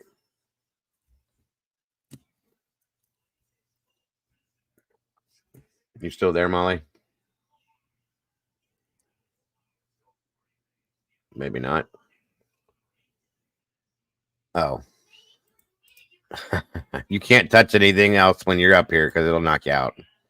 You fell out the window. There's your link if you want to come back in. I was just gonna say, and just to double check that the type of kid that he is, based on what they're saying, if you know, if he would have committed self-harm, knowing that his parents were getting a divorce, maybe the girl he thought was not paying enough attention to him, that kind of stuff. You know what I mean? So I'm just asking, you know, if Molly knew him well enough to know him that way, if he was the type that would possibly cause self-harm to himself. That's all.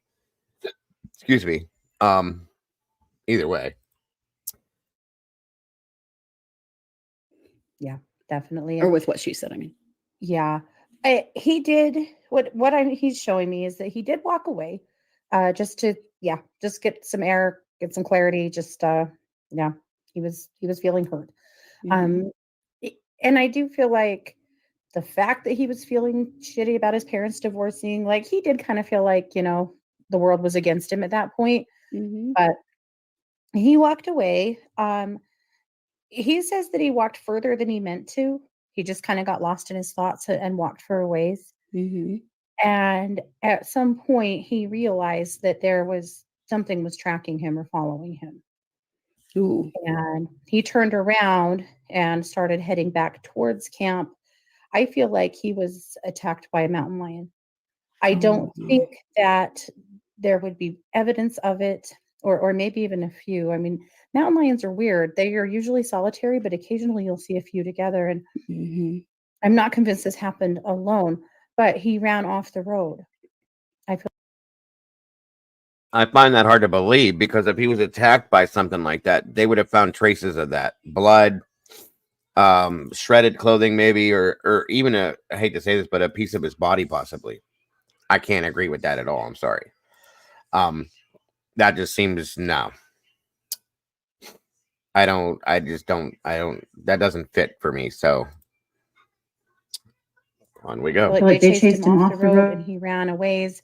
He shows me slipping and falling and sliding in like snow and mud and stuff. Mhm. And that eventually, but that's what happened. I don't feel like they left like blood or traces. I feel like he was dragged into a den or a cave somewhere, and I don't think his remains will ever be found. I do feel like he did die that night.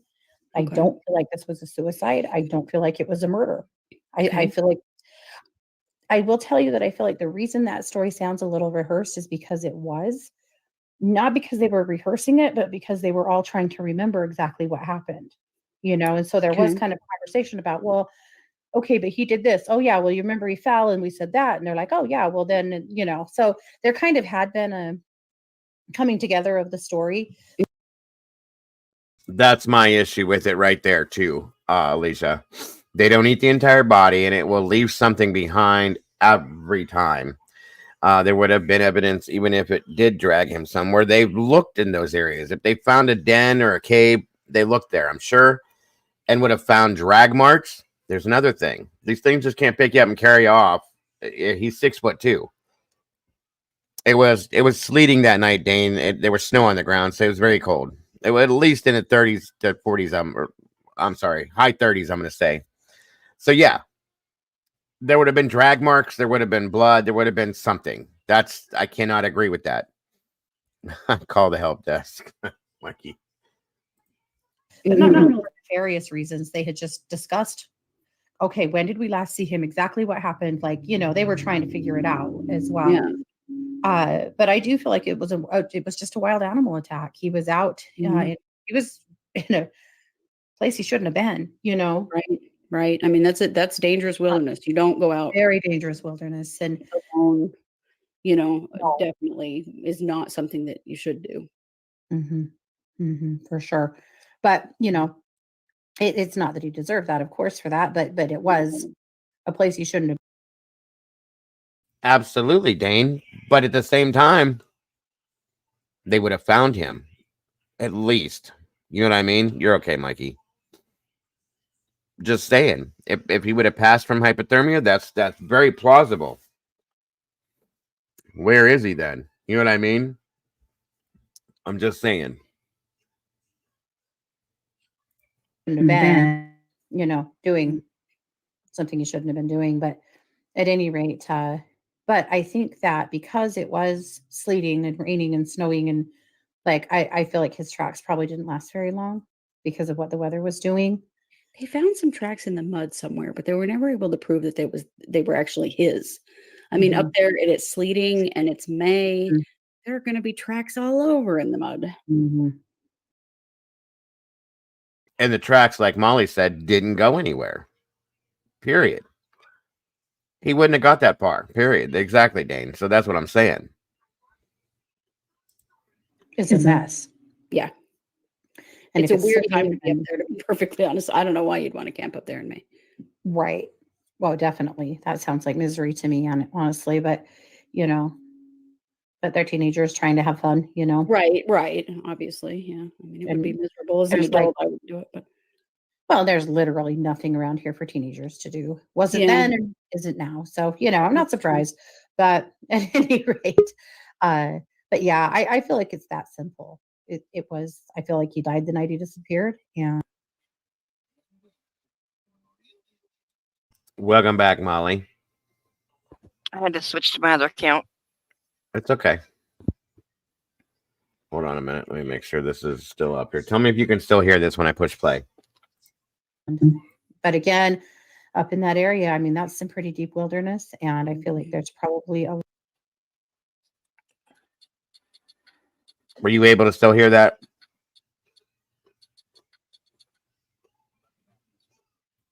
Can you hear me?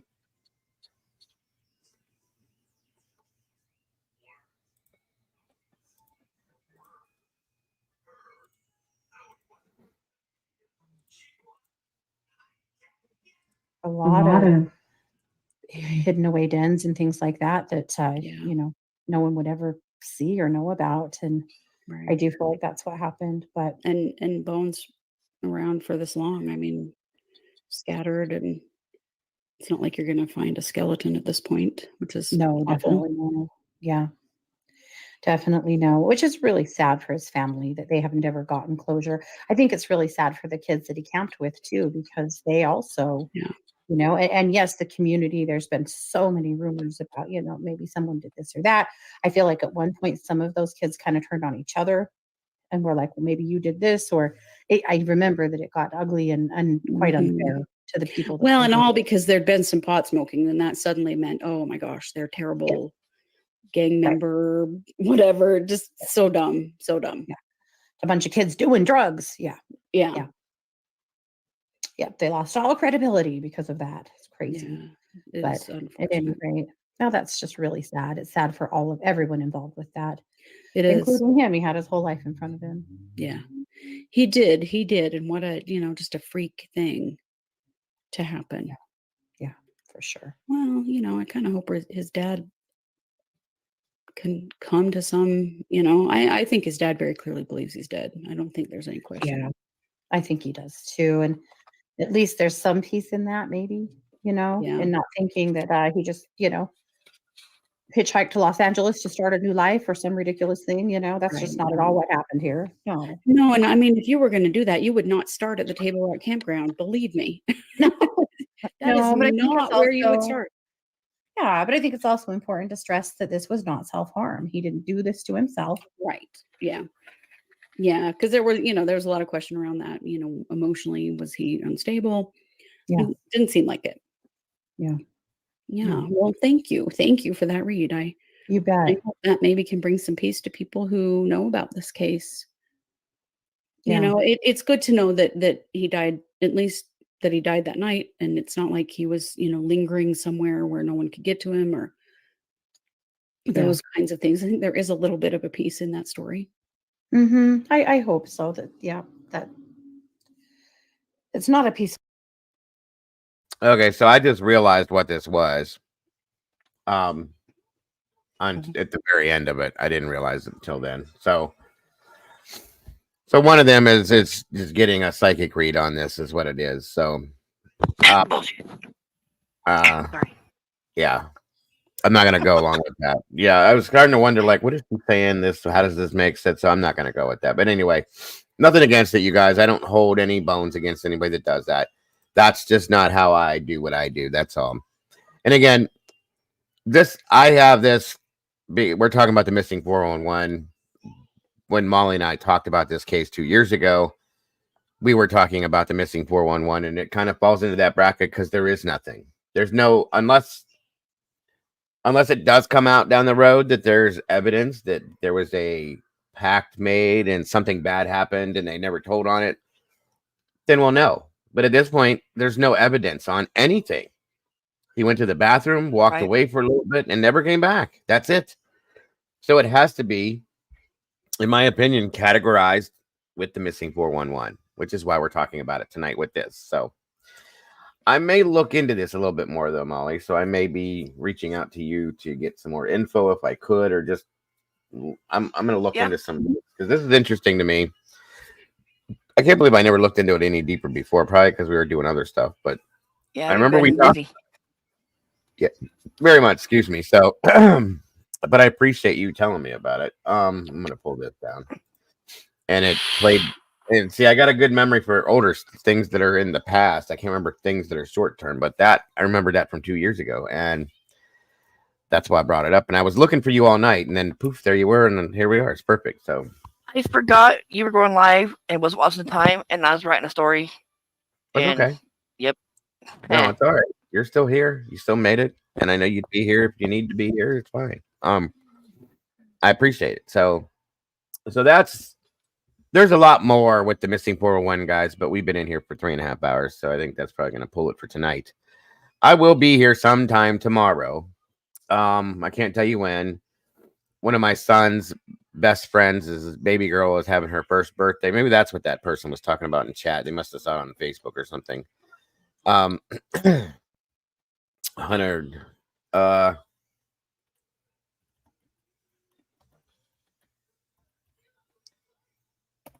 Sorry, but maybe something happened to him. Maybe something didn't. I don't know. We'll see. But again, what the hell? Well, they're the same ladies that said that that Dior Coons. They said that a bear got him too. The same ladies. That's their go-to. An animal got him.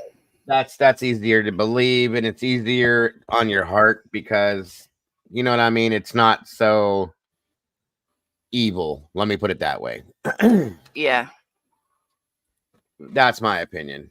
It's just easier to process. An animal, wild animal, grabbed him and took off, and that was what happened. Because if you think about it, in the other, what we've talked about Dior before, Molly. If you think about the other options that Dior could have been through, it's hard to take. It's hard to think about. It's hard to process. You know, there's possibilities. See where he was at. Where Dior was at, even more remote than this place. Yeah, that was pretty much cut off from a lot. So I covered Dior's case. I looked back at Dior's case in here not too long ago. I don't trust his parents. I'll put it that way. That's all I can say. I'm not saying they did anything at this point, but I don't trust his parents. Oh, me either. The mother, Or the friend. right? The friend of the grandfathers, Mm-hmm. and the old That whole man, thing was weird. the grandfather. I kind of felt bad for the grandfather, almost like it was blamed on something was blamed on him, and it wasn't really his fault. That's just an opinion. I'm not saying that's really what it was, but I I don't know. Something is wrong with that. Dior's mom came off very weird to me in a lot of the interviews that I saw. I've never liked her. Yeah, there's something wrong with her from the beginning. I agree with you. Yeah, exactly. Yep. Yeah, because they knew that he was going senile and he was old, and it's very easy to blame somebody like that because he doesn't know. He could have forgot. I'm just, and that's disgusting to me. But I'm not saying that the parents did anything or that the mother did anything, and I still even have questions about whether Dior even made it up on that mountain that day. That's another. Me too. Go ahead. Just my opinion. Just my opinion. I don't think he did. I think the camping trip was not planned until something happened, and that they planned this camping trip to take care of her, cover up whatever they had to do. Yes, ma'am. I can agree with you on that. I think that I've looked at it from multiple angles, but I looked at that angle too, that the camping trip was a complete cover story for something else. Yes. Mm-hmm. I really wish they could find something on him too. Alicia, that little boy stole my heart the day I first saw him. And I wasn't even out here doing this at that point. And I wish I would have been, because I'd have been all over it. I covered it. Go ahead. That Isaac kid, that guy that was up there with him, the friend of the grandpa, which that's just weird. That age different. How are you? Anyway, he shot a kid in when they were in school. Oh yeah. Lost custody of his own kid, and a bunch of ex-girlfriends came forward and said how violent he was. Huh. Well, there you go. There you go. And I remember watching 2-3 different interviews of him, right? What the hell? 3 different interviews I've seen of him. And the story has always been, it's not been changed, but it's been bent, twisted a little bit each interview, if that makes any sense. I'm just saying. Wow, there's a lot of Chris Holversons. Well, right? At least isn't that weird? Yeah, there's another one. There's one that looks like, I'll be honest with you, there's one in here that looks like it could be an older version of him, but it's not, I don't think. But I just want to look at this picture real quick. Age him 22 years in a rough life, we'll just say that, and put glasses back on him. I mean, he could pull it off. The nose is a little different, though. I'm looking at it now, so maybe not. And this guy's name is Chris Holverson, too? Same name. Wow. I mean, I'm just saying he could pull it off, but if he was older, see, that's the nose is a bit different. Well, Chris had a pretty thin, like that's the thin nose and like the thin face and all that. Yeah. Yeah. I'm just saying it could be, 22 years later in a rough life, but I don't think so. I don't think that's the case. Just saying. Right. I was just sitting here scanning through things. That's all. Yeah, we may have to pick this up and carry this a little bit further than we have in the actual crime side of things instead of the paranormal side to see if there's anything to it. Maybe. Right. Maybe. Do you know by chance the other, besides your friend, because I don't want to put her out there, but any of the other kids or people that were on that camping trip that night? or would you be able to find out? Maybe I can find out. Yeah. I'd be curious to see. Hell, I'd be curious to talk to any of them actually, but I'd be curious to Well, look the only into one that any. you could probably talk to would be my friend. I don't Yeah, think the rest of them would. I mean, I can probably tell you whether we can like put it out or not. I'll have to get permission, yeah, but yeah. No, I got you.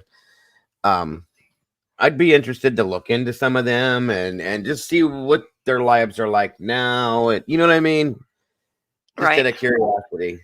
But no, I wouldn't. I don't think I would. I wouldn't want to put your friend out there like that. But Oh, she wouldn't care. There's a lot of Facebook posts that have that talk about this, and the family will get in there and they'll say something, towards the friends, and she'll get in there and just go right at them. do you think she'd do an interview But with me? she might. Well, find out. See what she's interested in. I'd love to talk Okay. to her just out of curiosity, because you know how I go. Like I said, if I get latched onto one of these cases, I don't let it go Right. until I'm comfortable with it. So, Right. just And saying. it's hard to get comfortable with it because there's nothing to, Oh, right. nothing there.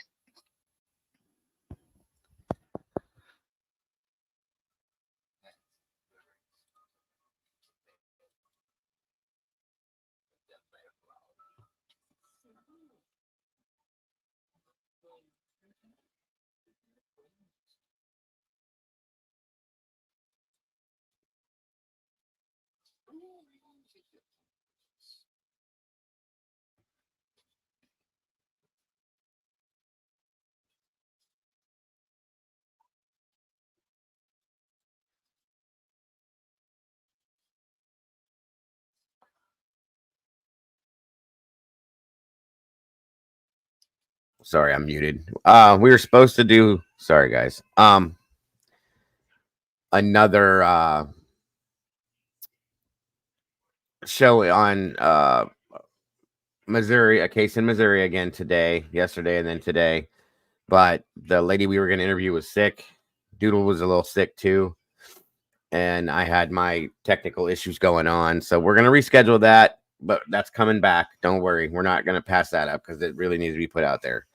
But that's coming up. I am planning, and I'm going to probably need you on this, Molly, if you're interested in helping. I'm planning Okay. this coming week, probably this week, to open up a complete and total from the beginning, like it's a brand new case, revisit to Summer Wells's case.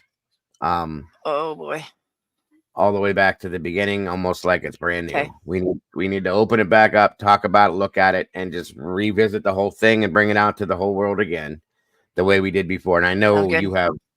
you have probably everything on it that I don't have plus. So I've got 3 USB drives and 2 of the big 5-ring binders full. I figured I have a bunch of notebooks and I have some files in here, but I had to delete a lot of stuff to move in for other stuff. So most of it was in my old computer. That's the problem. Uh-oh. But yeah, and I didn't get to transfer all of it because I didn't know what I was doing when I was doing it. Well, I can always Yeah. get my stuff that's on the computer together and send it to you. Right. That's what I figured you'd probably do. And then maybe you can join me with it here and there too, because I know you were all over it with the rest of us back in the Yeah. day. Yeah, So definitely. that's coming up, and I want to put the word out. Everybody put the word out. We're going to be revisiting Summer Wells from day one, just like it's brand new, from the first news break all the way through the interviews with everybody. I got to find everything and everybody. It's going to take a couple days to cover the whole thing or more. We'll see. Maybe I'll break it up over a week with different stuff in between it. Yeah, I don't that's know. a lot to do it all at once. Yeah, it's a whole lot, and I want to make sure I do it right. So, that's coming up. There was something else. I'm trying to give it. But you guys, hold on.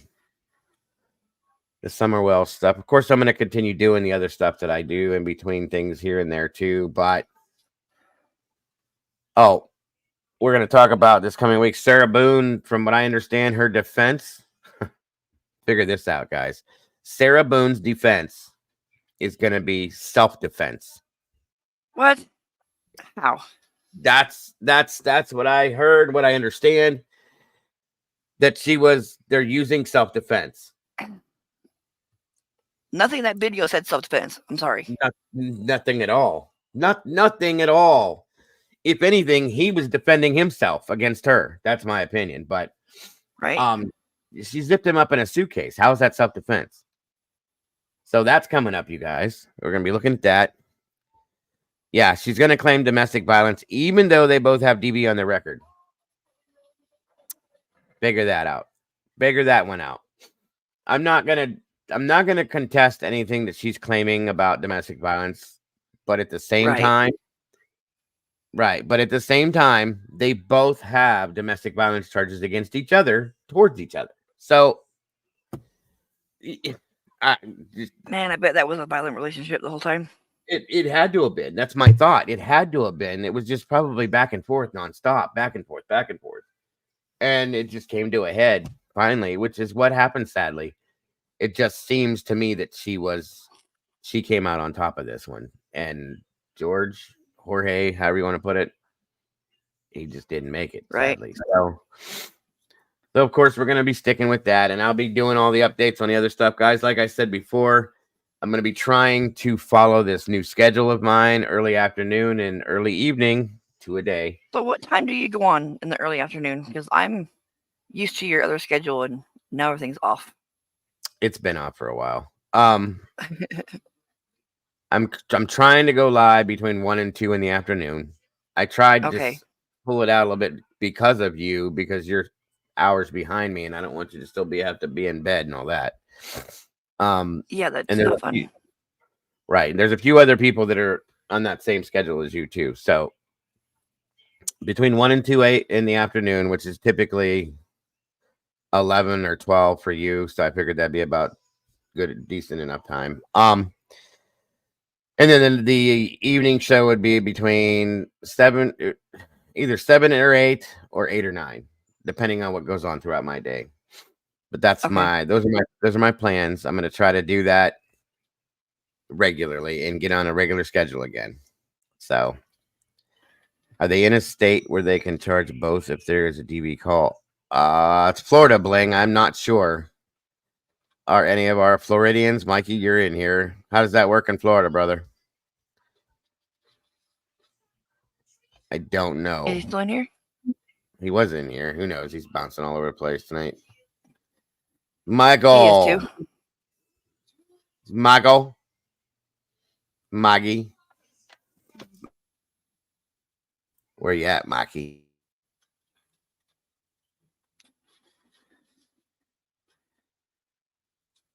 You know, I was thinking the other day.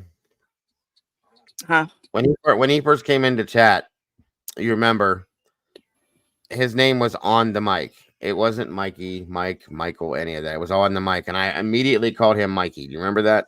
Yep. Yeah. It just stuck that way.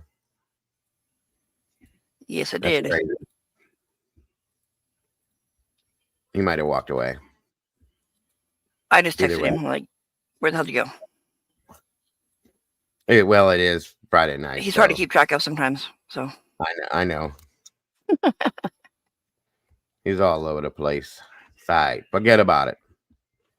But anyway, I'm glad that you joined me up here tonight, Molly. It's me too. We're do more often. See, I told you it's not that big of a deal.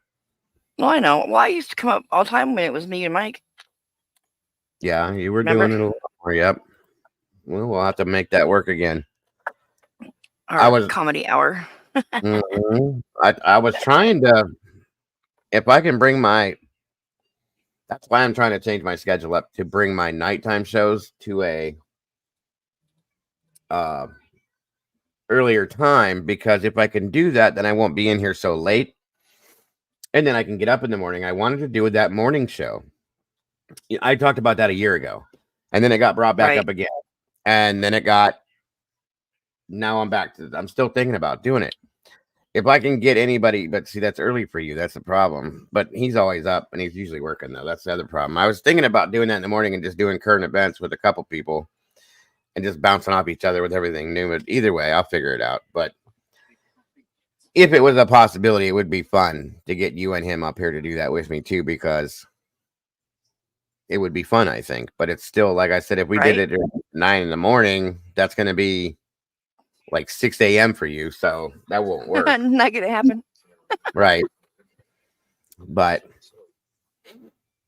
I don't know. By the way, how's the hubby doing? He's doing really good. He's driving me nuts. Oh, that's good. Is he feeling any better? He's doing a lot better. He went back to work yesterday for a little while against Good. my wishes, but hey, he's not the type that can just sit there and do nothing and lay in bed like he's supposed to. I get it. And I kept telling him, like, you need a damn hobby or something because you're driving me nuts. And Tell him to start a YouTube channel. doing really good. He's good. Yeah, he's over here just yapping away. Good. I'm glad to hear that. Tell him we've been pulling for him. We're all praying for him, and hopefully he's gonna pull through. It was definitely scary. Because I'm used to him being the tough one and like nothing's gonna happen, and then all of a sudden, bam, he's in the hospital, and they're saying that he could make it. And man, I tell you what, well, I was not okay there for a while. The night that you messed, that Sunday night, I think it was, you messaged me and said what you said. I said you need to go now because I knew something wasn't right, and I'm glad you went when you went. And I tried to get to go sooner, but he was stubborn. Well, we are stubborn. We're a stubborn species. We all know that. Right. But he went. He's doing the right thing. He's doing what he's supposed to be doing, and I'm glad to hear that he is. So that's good. I'm happy for him and for you. Right. So keep it up, keep going forward, and get yourself better. Yep. Absolutely. He's not allowed to get sick or have anything happen ever again. Well, not when it's like Never, that. ever. Yeah, that was a little scary. Especially as I'm reading this, trying to figure out how to respond to you. How the hell do I do this without freaking her out? Which is not easy. So, right. It's like we were up there. The nurses came in, and I was getting so mad. I wanted to talk to his doctor because I love nurses. Don't get me wrong, but they don't tell you like bluntly to your face what's going on. Like they make things. They make it sound not as bad. You know. They're not supposed to. Yeah. So I get it, but I want to talk to the doctor. Of course. And yeah. Of course. Absolutely. I understand, but they're not allowed because they can say the wrong thing, and then you got a malpractice suit, so they don't. Yeah, I get it. Right. And you're right, Alicia. There's Doodle said, "I'm so thankful I'm not stubborn." Do we need to have that conversation, Doodle? You're not what? Doodle's not stubborn? Yeah, right. Really? And I look like a Ken doll. Yeah. Not stubborn, my ass. See, she's running away now. See that? Mm-hmm. Tell me you're not stubborn, lady. You're probably one of the most stubborn ones in here. Me? Or her? Her. Well, both of you, but her. I'm not stubborn. Yeah, okay. I'm Again. moody. Not stubborn. You're stubborn too. Nah. Both of you. But anyway, that's okay. Well, yeah, you are definitely moody. That one I will attest to as well. But you are stubborn as well. It's a cancer thing. And yes, you're horse poo. You're stubborn too, horse poo. Real stubborn. In a lot of ways. She knows what I mean. So anyway. All right, guys. I think we're going to be done for tonight. I appreciate you guys joining us, Molly. I really am grateful that you jumped up here because it helped out a lot. And I think, like I said, it's going to lead us to jump into that case down the road, too. That is a little bit about the missing 411. There was more stuff I was going to bring, but this Chris Holverson thing grabbed my attention. So I'm glad we talked about it because it's going to lead us into something else. But I appreciate you guys very much. Yes. And I seriously, I'm glad you jumped up here. I enjoyed it, and I want to do it more often if you'll do it. So, sounds good. I appreciate it. Tell the husband to get better soon. That we're pulling for him, and we're all praying for him. And you again, thank you for joining me. I love you to death, and I appreciate you. And I will talk to you soon. And what the hell was crawling up? Anyway. Everybody else that's in the chat, you guys, I appreciate you so much. Any of the new people, thank you for jumping in with us tonight. I appreciate you as well. Please make sure to hit the like button on your way out the door if you didn't on the way in, and share it out if you will. I appreciate that. Guys, don't forget to love yourselves, love each other. Please don't change anything about yourselves. And on the way out the door, you get to hear this lady next to me, the song that she wrote for the channel. Yay. The Dago song. And everybody have an amazing night. I will see you guys in here sometime tomorrow. Like I said, I don't know when. My Juniper's dad, one of my kids, his best friend's daughter is having her first birthday here because I have a huge property, so they wanted to do it here. So we're having her little birthday party here tomorrow. So we're going to be doing that. In between that, I will be in here somewhere. Yeah. Well, a bunch of little screaming kids. I'm probably going to be in here with you guys more than that. But anyway, whenever I get the time, I will be in here for that. We'll be covering what we cover. And I will see you all then. Everybody have an amazing rest of your night. God bless. Good night. Much love. And I will see you soon. Bye-bye, everyone. Good night. Good night.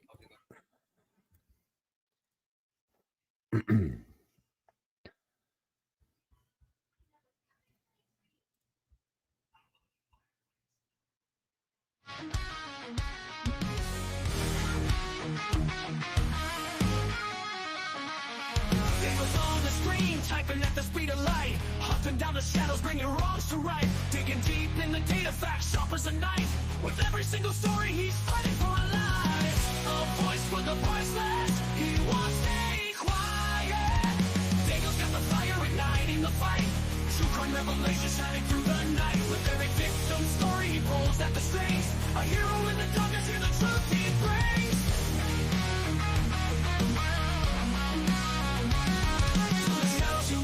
Streaming loud and clear, cracking cases open, hearts filled with fear. His channel's a beacon in a world gone wrong. He guides us through the chaos, a soldier so strong. The clicks and the likes, they follow his lead. With every new case, he plants a new seed. Sharing their stories, giving hope where it fades. Dago's a warrior through the trials he waves. In a world of silence, he shouts out their names. Dago's got the fire igniting the fight. True crime revelation shining through the night. With every victim story, he pulls at the strings. A hero in the darkness, hear the truth he brings. From the shadows you rise, are streaming loud and clear. True crime revelation shining through the night. With every victim story, he pulls at the strings. A hero in the darkness, hear the truth he brings.